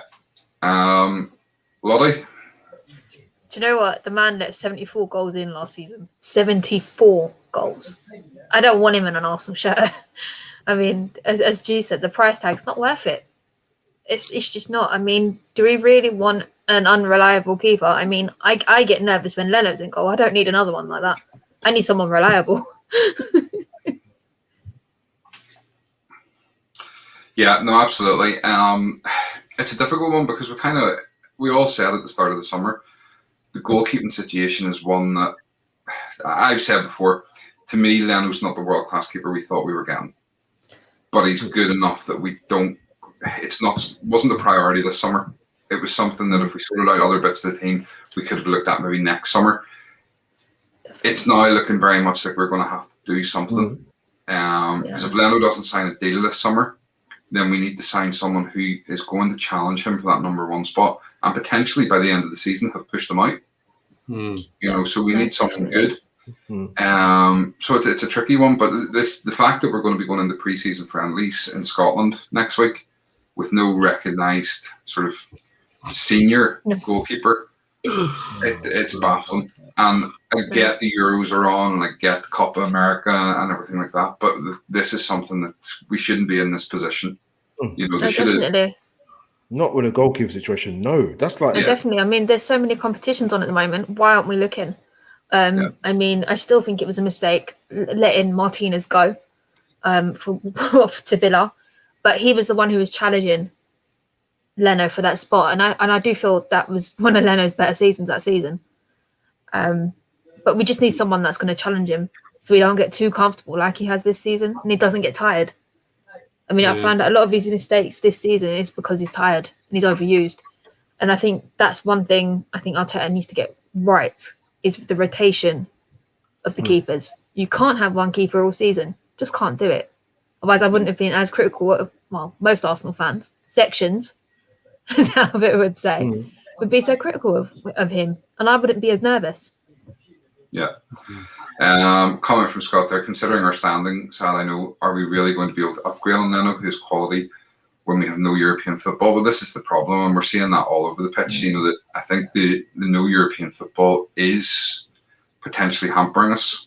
I think also, we wanted to have deals, no worries, we wanted to have deals done by now, but obviously we haven't. And is that because we have no European football? Ollie, what were you going to say? No, I think a part of that having no European football when Leno, I think what he really annoyed me is he came out and said, I want to be playing in Europe. I want to be playing this, that and other. It's partly your fault we're in this position. You're a part of that team. End of story. And I don't like it when players come out and say stuff like that. It just annoys me because it's like they're not taking responsibility for what they're doing on that pitch, and they should be. Absolutely. If he hadn't fluffed that Richarlison cross against Everton, we'd be in Europe, albeit it'd be the Mickey Mouse League Cup, whatever it's called. The Conference League. Yeah. Sponsored by Jacobs Pizza. That's it. Right, well, listen, guys, we'll move on. We'll move on. If you haven't already, make sure you hit that like button. And as I say before, make sure and subscribe to the channel as well. This one I'm going to move on to very, very quickly. And honestly, a couple of lines each from you guys, because from all accounts, he's going to PSG, but we were linked with having an interest in Sergio Ramos. The only reason I'm bringing this up is, people call us a retirement home for some of these players. This guy's 35. How would you have felt if we had brought Sergio Ramos in on a 2-year deal at probably 300 grand a week? And I'll go to you first, Albert. No, you know what? I saw this link. I think it was the day before yesterday. I said, "This has got to be a wind-up, man." It won't happen. Would I want it to happen in his prime? Yeah, of course. Thiago Silva in his prime, of course. But listen, no, it's not. No way. Let Okay. him go and earn his quick buck at PSG, man. Lottie? Luxury player, it's a no. But again, in his prime, I think he would have sorted out that back room. The egos would have gone because I've always admired his leadership. If I'm honest, but it's a no from me. He's a luxury price tag. We've got enough of those at the moment, and they're still underperforming. All right. G? Yeah, nah, not for me. It would have literally undone all the work we'd done in terms of getting rid of some of, the older players that were on big wages. So it would have made no sense. I do think there is room in the squad for an experienced centre back. I do think there is, but yeah, not Sergio Ramos at this stage of his career. Okay. I think that's fairly unanimous there from everybody watching as well. Keith, no. Regina, no. No. Robin, are we ready for 4 red cards from Ramos? Yeah, oh, God, yeah, he's got terrible. Don't want them too old, Mike. Ramos is after one last payday. That's the only reason he's off the PSG. Get 400k a week for 2 to 3 years. Absolutely. Yeah. Gary, William deal over Ramos deal. Arsenal just can't get out of their own way. Yeah. NDB 30 TV. No thanks, Ramos. 4 red cards. Get Louise back. Eddie et al. Pretty corrupt. Wouldn't put it past them. Yeah. So, I mean, I've said this before, and I'll say it again, Albert. I mean, obviously, you're not a big fan of the Rumours thing. We take these rumours with a pinch of salt. We do. We're not sitting here week in, week out discussing these, going, all these deals are, they're going to happen and all. There's a great chance. We take them with a pinch of salt, but we enjoy the drama. It's like a soap opera, So Stephen absolutely loves it. I do. I love it. It's like EastEnders for me. I think the only positive to come out of this window at the moment is not the no Draxler and no Benzema rumours yet. Draxler was out the window, but I'm waiting for the Benzema one to pop up still. Stephen, it's a good thing you didn't get me in the show when you probably discussed Granit Xhaka. Go ahead. Oh, don't get don't mention his name to Stephen. Just don't go there. Don't say Just too don't. Don't speak too soon. Yeah, just don't. Just don't. Oh God. Thank you.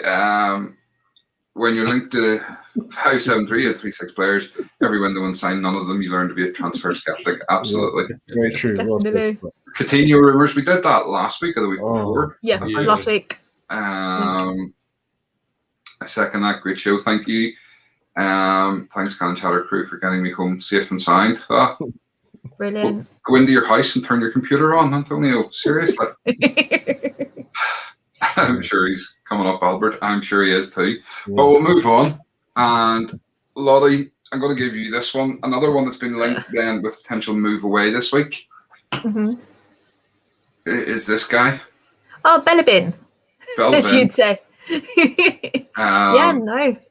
Rumoured that Inter are in talks for a loan deal with some sort of purchase option to replace Hakimi, who's gone to PSG. Mm-hmm. So finally, we may get rid of him.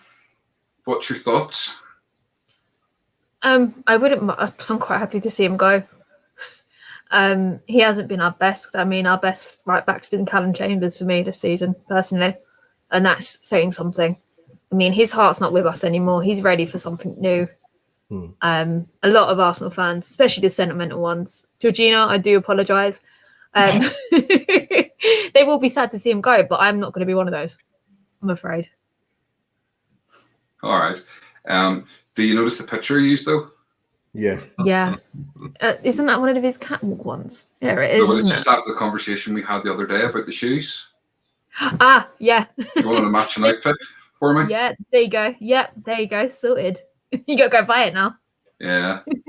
I bought a pair of shoes off the Adidas website, and I didn't realise they were quite as bright a pink. They're luminous. They're Luminous literally pink. that colour. Anyway, Albert, your thoughts on Bellabin, as I call him? Yes, glad you came to me, Stephen, finally with this one, man. Where do I start? We start Right, you touched on it. because I like to use this. I like to use the term sentiment FC with sections of our fan base. And the thing is, people go, yes, it's fantastic. He's got great views about humanitarian issues, and people say he's a nice guy and watch a documentary. But I'll say to people, look, I'll watch a documentary and I'll still come back and say to you, he's not good enough for Arsenal Football Club. And I said that before his ACL injury. I've seen no improvement. Offensively and defensively, he's not good enough. And then people say, but he's a nice guy. But I say, well, I can take someone being a nice guy and how they perform on the pitch for Arsenal Football Club. You have to separate the two. If you love Hector Bellerin and like him and, he's a great person, that's fine. I can take that in isolation. But if you're asking me purely about footballing ability and what you offer on the pitch, then he's not been good enough.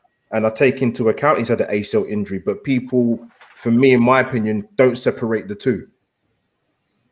And then it's taken some Arsenal fans to get to this point as a fan of Arsenal to say, oh, you know what, we might need a new right back.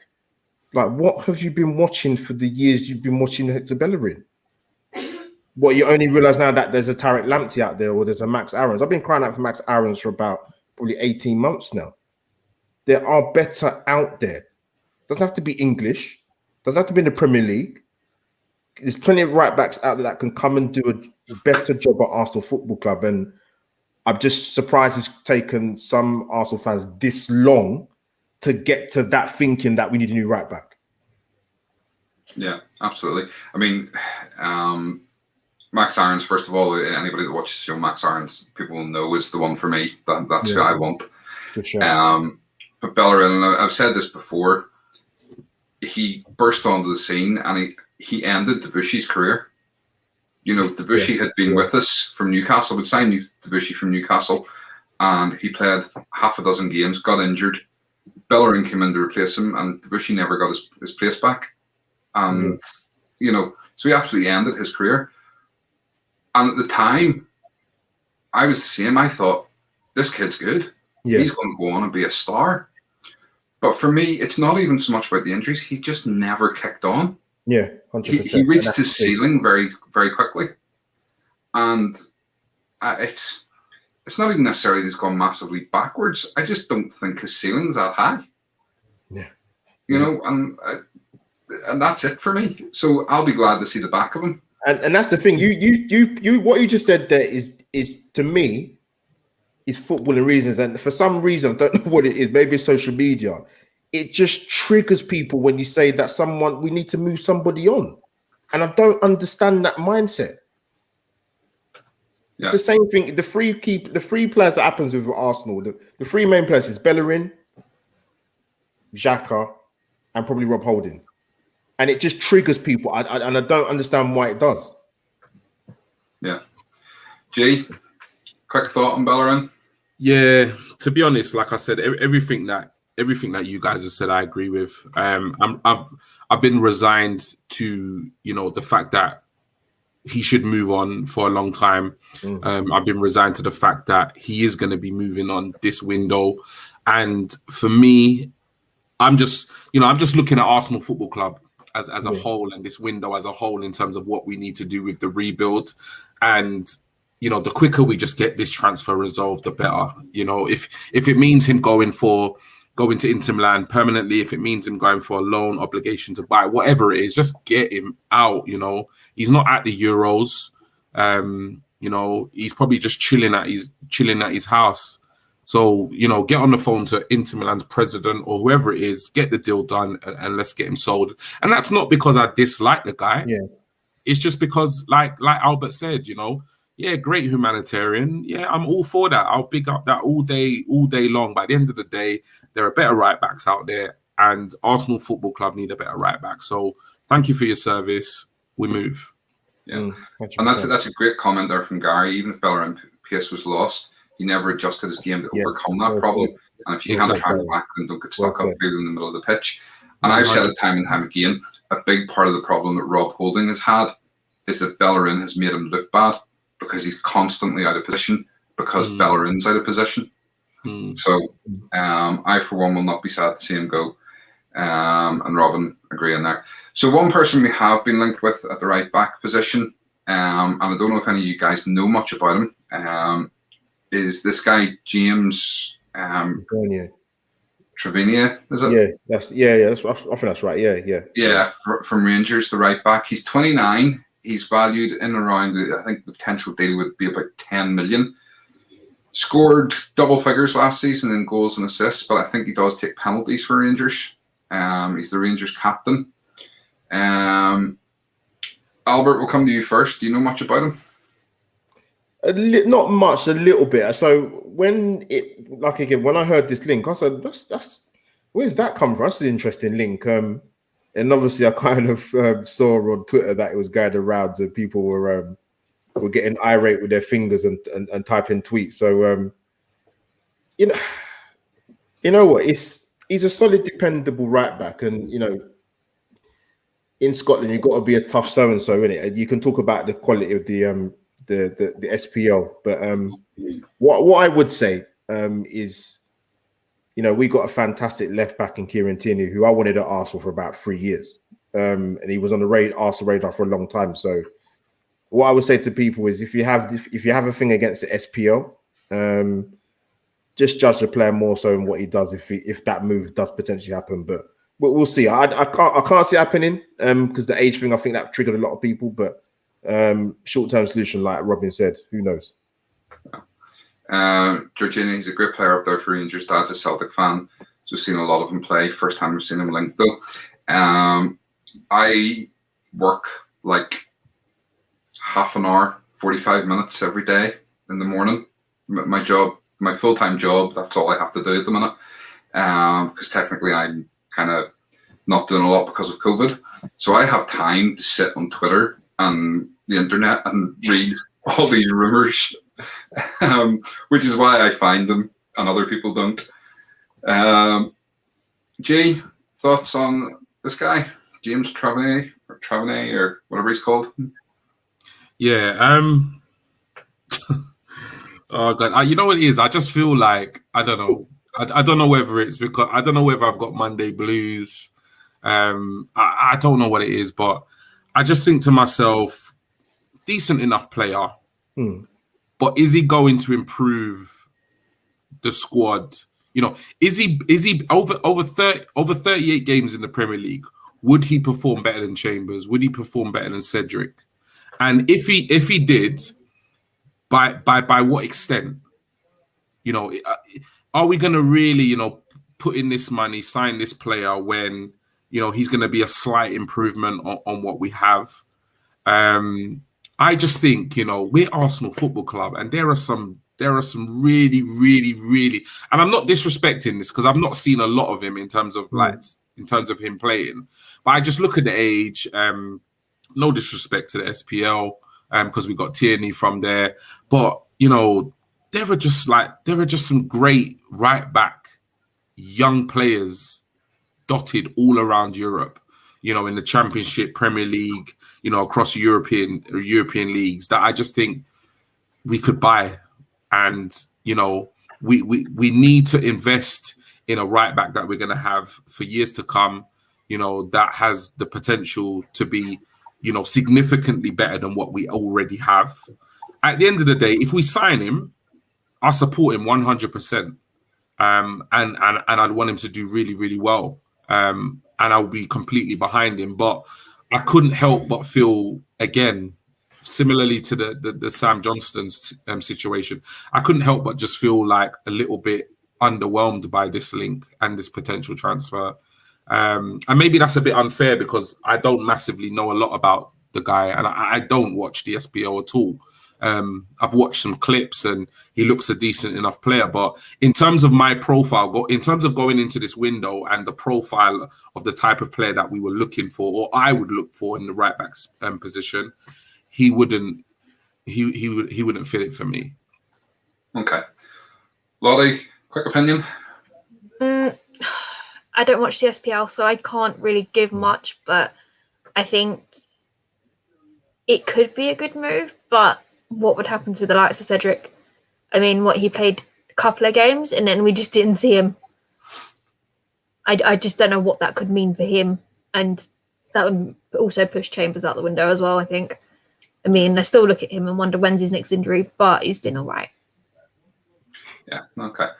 I think for me, right back is somewhere we do need the upgrade. We do need to bring someone in. Cedric is okay as backup. Chambers is okay as backup, but I wouldn't want either of them as my starting right back for a whole season.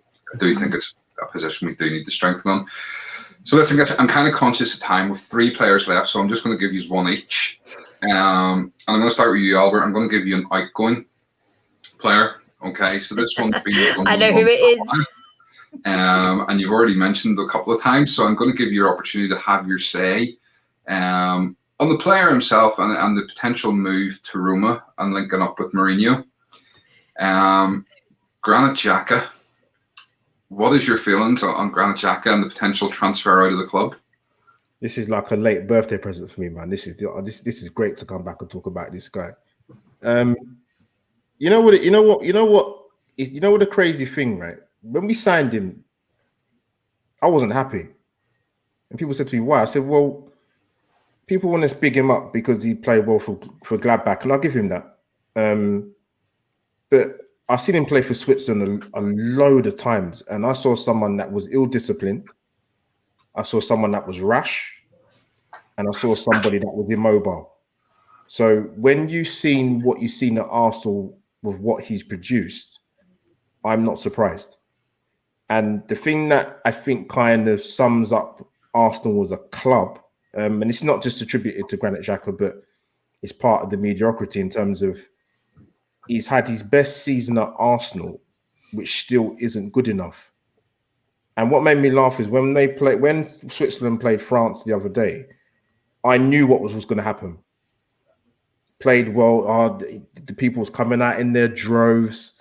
Look how well he's played. But I'm saying, but you're picking an isolated game. Because if you're going to go down that route, then I'll turn around and say, well, look at the final in Baku. I didn't see none of the big player turn up then.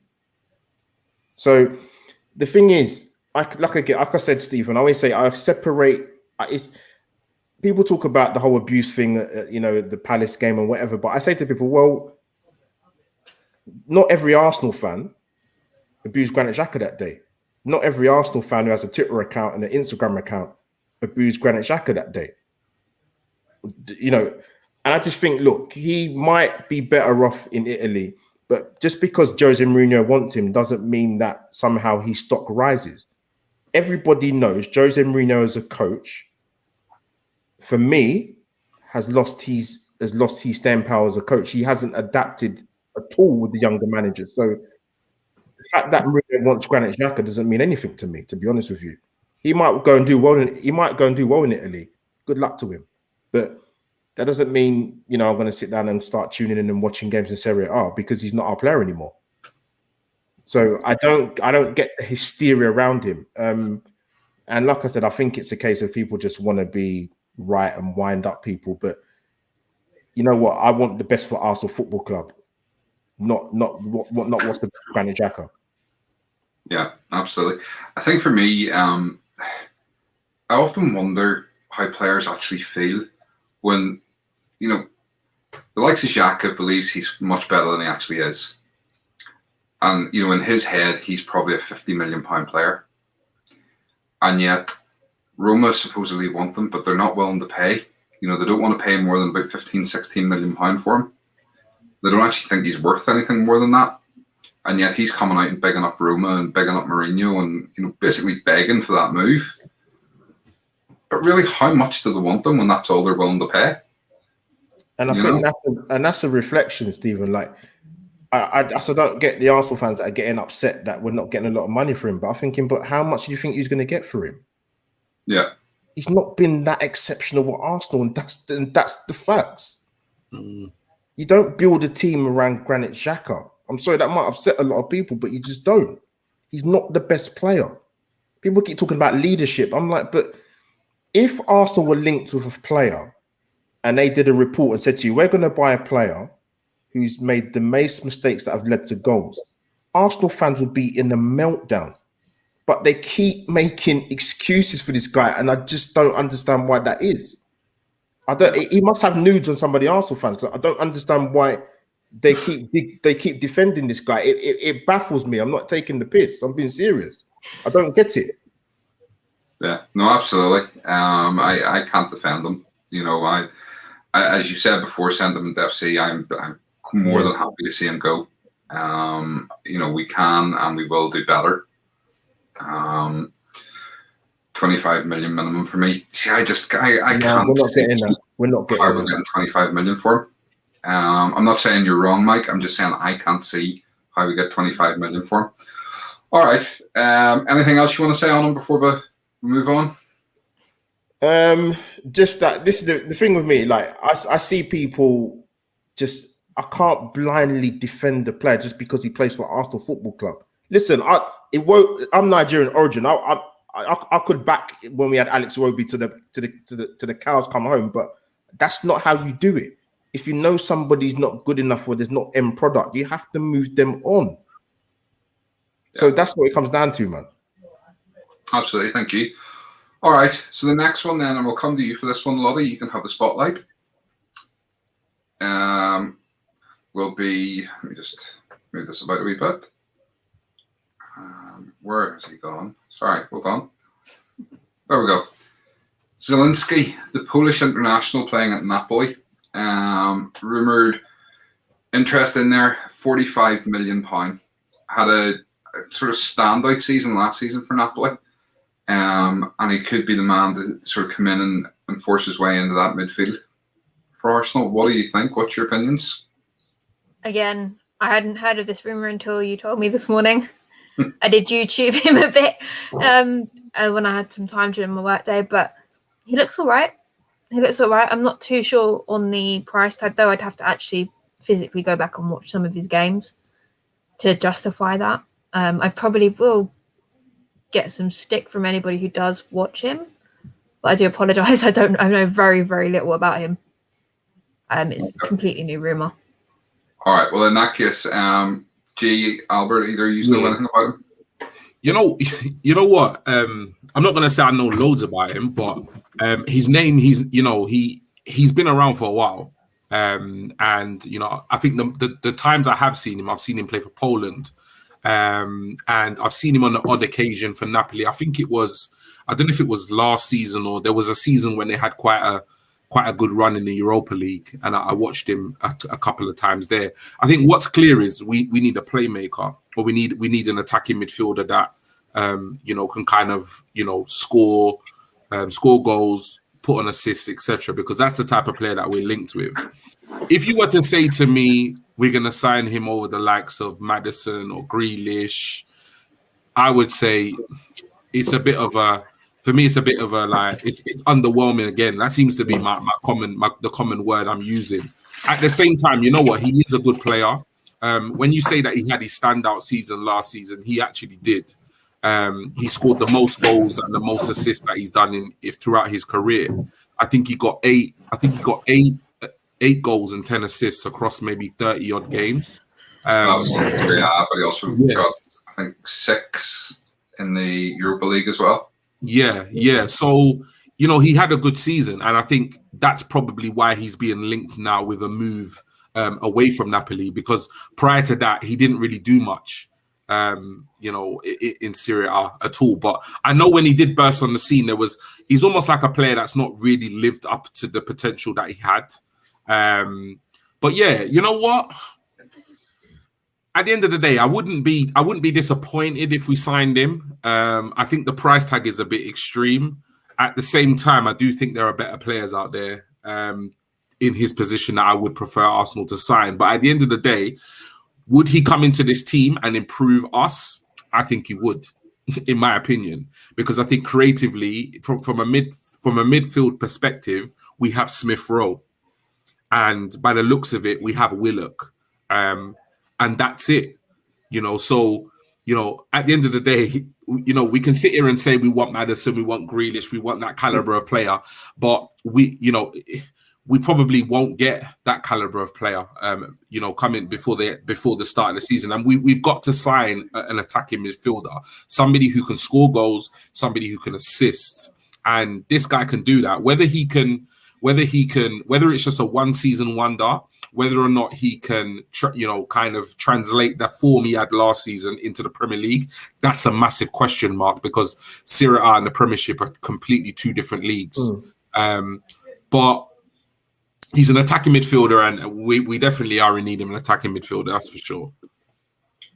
My big question is, would Napoli actually do business with us after Yeah. the amount of players that we've nabbed that they want to? It's an interesting one. Yeah. All right, we'll move on. The last player then, this is a potential outgoing again, and this is one we haven't actually touched on. And to be honest, there's been no sort of concrete rumours of potential clubs this week for this guy. It's more just the fact that it's more sort of come to light, and I've read several different people saying about potentially, this player's going to move on, whether it be on loan or be permanent. Reiss Nelson, he's another one to me that has never fully lived up to his potential. I think he's great at running with the ball, but I just don't think he has much in the way of end product. And again, I think it goes back to that sort of sentiment to FC that, Albert's mentioned as well. We want him, we desperately want him to be our Jadon Sancho, another Saka. I just don't personally see it. G, what's your thoughts on Reiss Nelson? Would you mind if we let him go? Nah, not at all, to be honest. I think that, we've touched upon it a couple of times in a couple of shows, that there is a lot of sentiment, with particularly, the young players, the Hale End boys. But for me, I'm looking at that I'm looking at where he plays, and I'm thinking to myself, even if he goes out on loan, even if he has a fantastic season out on loan, how good and how much development is going to be needed for him to get a place over Pepe or Saka? A lot. Like for me, I don't think he's got it in his locker. I honestly don't think he's got it in his locker. I think Saka is just phenomenal, absolutely phenomenal, and Pepe was probably the player of the latter part of the season. So I'm looking at Saka, I'm looking at Pepe's latter part of the season, and I'm seeing those two. Obviously, you can play them on the right, on the left, but yeah, I just don't see it. It's one of those where I can't. For me, we should try and get rid of him. The problem is right now, I'm not sure who would buy him, to be honest. I think that's more the question, is how do we get rid of him? So maybe sending him out on loan. Maybe it will encourage him to have almost like a Willock type season, and then we could maybe get rid of him next season. But yeah, I would lose no sleep if we sell him in this transfer window. I think he showed bags of potential. I think we all wanted him to do well, but it's not quite worked out for whatever reason. And I think we should just cut our losses and sell him on. Yeah. Okay. Albert, you got anything to say on Reiss Nelson? Yeah, kind of agree with what G was saying. I wouldn't particularly really be that sad to see him go. That may sound a bit harsh, but when I watch him play, and I said this quite a few times about Reiss Nelson, he lacks the aggression of someone like a Wilf Zaha. He's not. To me, he's too passive when he plays. He's too tentative. If you lose the ball, so be it. Go again. Like when I watched the kid the other day play for Belgium, Doku, fabulous against Italy. Was going at it time and time again. I don't see Reiss Nelson do that. I've never seen him do it, to be honest with you, consistently. So if he is going to fit his potential, he's not going to do it at Arsenal, and that's just the truth. Okay. Lottie, last words then on Reiss Nelson? Time to go. It's just time to go. I mean, he's, as Albert just said, he's too passive. He's too nice about things. He hasn't got the aggression that I'd expect him to have. And I just think he doesn't fit anymore. He just doesn't. I don't know where he played him. If we're bringing in Ben White, I mean, he counts as our English quota. It doesn't really bother me if he goes. Okay.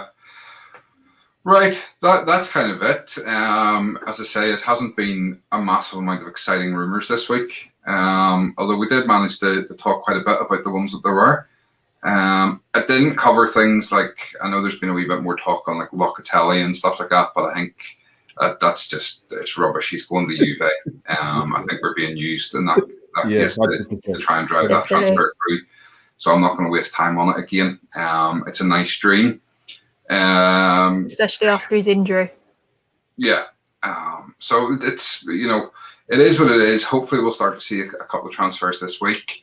And obviously the Euros finish on Sunday night. So, from next week, I think it was Georgina said earlier on that, it's sort of it's a domino effect. And it'll really kick in once these tournaments finish. The Copa America finishes on Sunday night as well. And once those are over, hopefully we'll start to see a wee bit more movement. As long as we don't sell ESR, I'll be happy. Again, it's another one I'm not touching on because I just think it's rubbish. I think I've said it before. Villa fans are trying to make a rivalry where there just isn't one.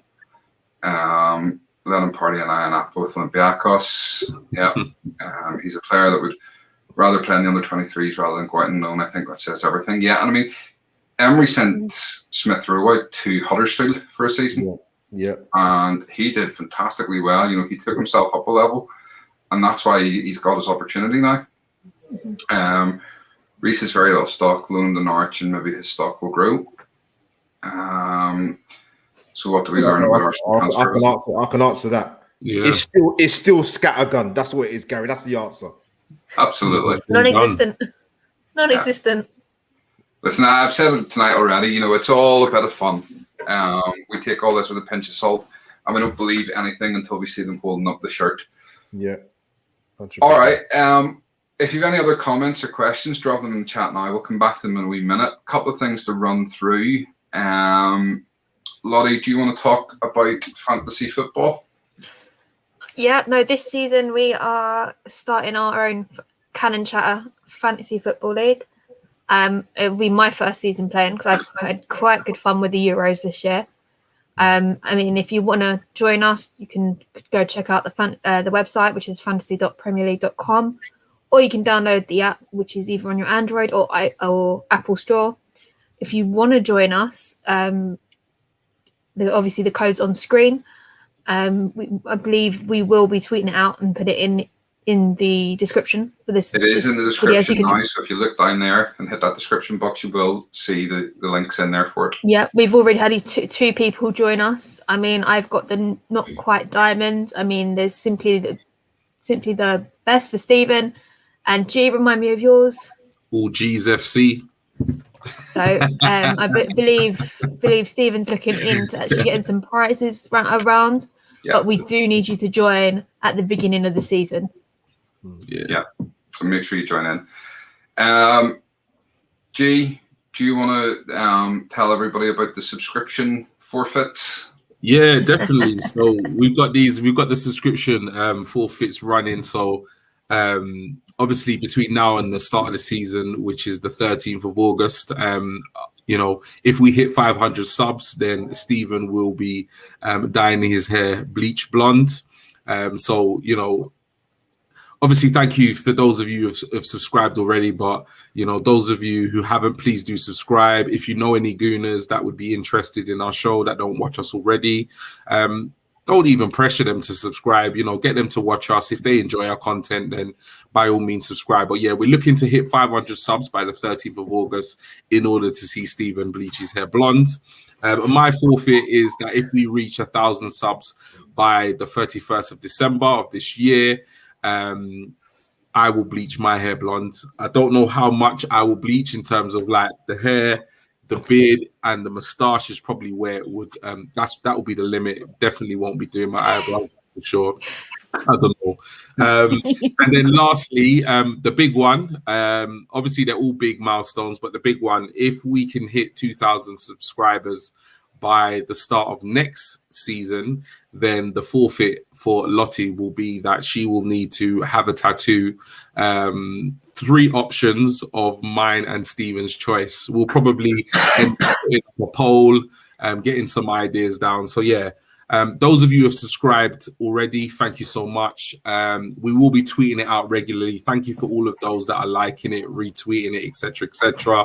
If you know any Gooners that haven't subscribed, get them to subscribe, and hopefully we will be seeing me and Stephen with blonde hair and Lottie with a new tattoo. G, run through the socials for us. No problem at all. So yeah, social wise, you can follow us on Facebook, which is Canning Chatter. You can also follow us on Instagram, which is at Canning_Chatter. Most of you will know us via Twitter. You know, that's where we kind of do most of our interactions. But if you're not following the Facebook and the Instagram, please do, because all the content is shared on there also. But most of you, as I said, know us from Twitter. You can follow us at Cannon Chatter. If you want to follow Stephen, it's at SB Cannon Chatter. If you want to follow me, it's G Talks Arsenal. It might be G Rants Arsenal after the window, depending on how it goes. But right now it's G Talks Arsenal. And you can also follow Lottie, which is at Lottie_B. And I will go on to say that's double T and double I. And also, if you want to relive last season, by all means, if you do, please do go and see Lottie's blog at lottieafc.blogspot.co.uk. And most importantly, make sure you do subscribe, turn on those notifications, and hit that like button. Excellent, thank you. Albert, absolute pleasure having you on the show tonight. Really appreciate your time. I know you've just recently moved house, so the fact that you've given us even more of your time is absolutely fantastic. Yeah. For anybody that doesn't follow you already, tell the guys where they can catch you. God, they can catch me anywhere, to be honest. But no, pleasure to finally come on, be in some esteemed company. It's good, man. It's actually good to come on people's channels, actually, because I could sit back and relax a little bit and not have to do most things. But no, it's a pleasure. Keep up the amazing work on your channel, guys, man. And you got my backing anyway. So yeah, people, Albert JTV, easy to find on YouTube, and Twitter handle is at AUM57. Don't think about people. Come and subscribe, people. Absolutely. Make sure you go and subscribe to Albert as well. And I know me and Albert spoke the other day. Yeah, definitely coming into the new season, we want to do certainly some cross-channel stuff and work together again in the future. So really looking forward to that. All right, last few comments then. Mike joined the Fantasy Football League the other day, as you've probably seen. Yeah, absolutely. Thank you. Yep. Robin saying that Gary just followed you on Twitter. I will join soon. Thank you, Georgina. Yes, Georgina. Good news is I'll get to see England play Wednesday. Bad news is I'm off work because the Hurricane Elsa is going to hit us. Hopefully it'll just be a storm. Fingers crossed. And do you know what, Antonio? Stay safe. Yeah. Whatever you need to do, just stay safe and let us know that it all passes by. Gary, thanks, Robin. And I'll get a Kane England away shirt. That's right. If we had 1,000 subs, Antonio's going to get an England shirt with Kane on the back. That's big movements. At least it's not a Spurs shirt. I was listening to what you were saying earlier on about the whole club versus country thing, and I agree completely with what you say. Putting Kane on the back of your shirt, that was going too far. Yeah. I wouldn't do that. No. Gary saying that Robbie's got a new follower as well. No. First press tattoo. Absolutely no, not. Keith, trust me, I have something up my sleeve. I have an idea, and I guarantee you will all vote for it. But I'm not telling you now. Robin, cheers. Mike, great show. Fantastic to hear Albert's insights in the Arsenal and England. And Lottie, congrats again on 2K. Yeah, absolutely. Well done, Lottie, getting up to 2K. And great having Albert here. Robin, great show. Great chat. ×4. Excellent. Thank you, Robin. I know you subscribed today. Welcome to the show, and hopefully we'll see you back in every time we're doing a show. Antonio, spectacular show. Thank you. Great show, Can Chatter TV, Stephen, Lottie, G, and Albert. Thank you. And Keith, mostly Arsenal, you're an evil man, and I love it. LOL. Excellent. Right. Sorry, Stephen, just one last thing. I didn't mention it earlier. We will be back with 3 Lions Road to Wembley. The England game obviously is on Wednesday. I'm not sure if we'll be back on Thursday or Friday, but do stay tuned for updates. But we definitely will be back later on in the week with regards Three Lions Road to Wembley. And obviously we'll be back next Monday for Rumour Mill episode 8. And probably another Three Lions show next Monday if you get to the final. Let's hope so. Let's hope so. I think we might need a whole separate show if we get to that final, I tell you. I'll say now, if you get to the final, we'll probably push the Rumour Mill to Tuesday for a one-off, and we'll give you the Monday night to have a good cry about losing to Italy in the final. Stephen, it's I'm going to let you have this one. Yeah, just don't. You know, it's all good-natured banter. Right. Listen, if there's nothing else, I'm going to say good night. Lottie, final words? Good night, everybody. G, final words? Good night, people. And Albert, the very final word from you. Come on, England. Yeah!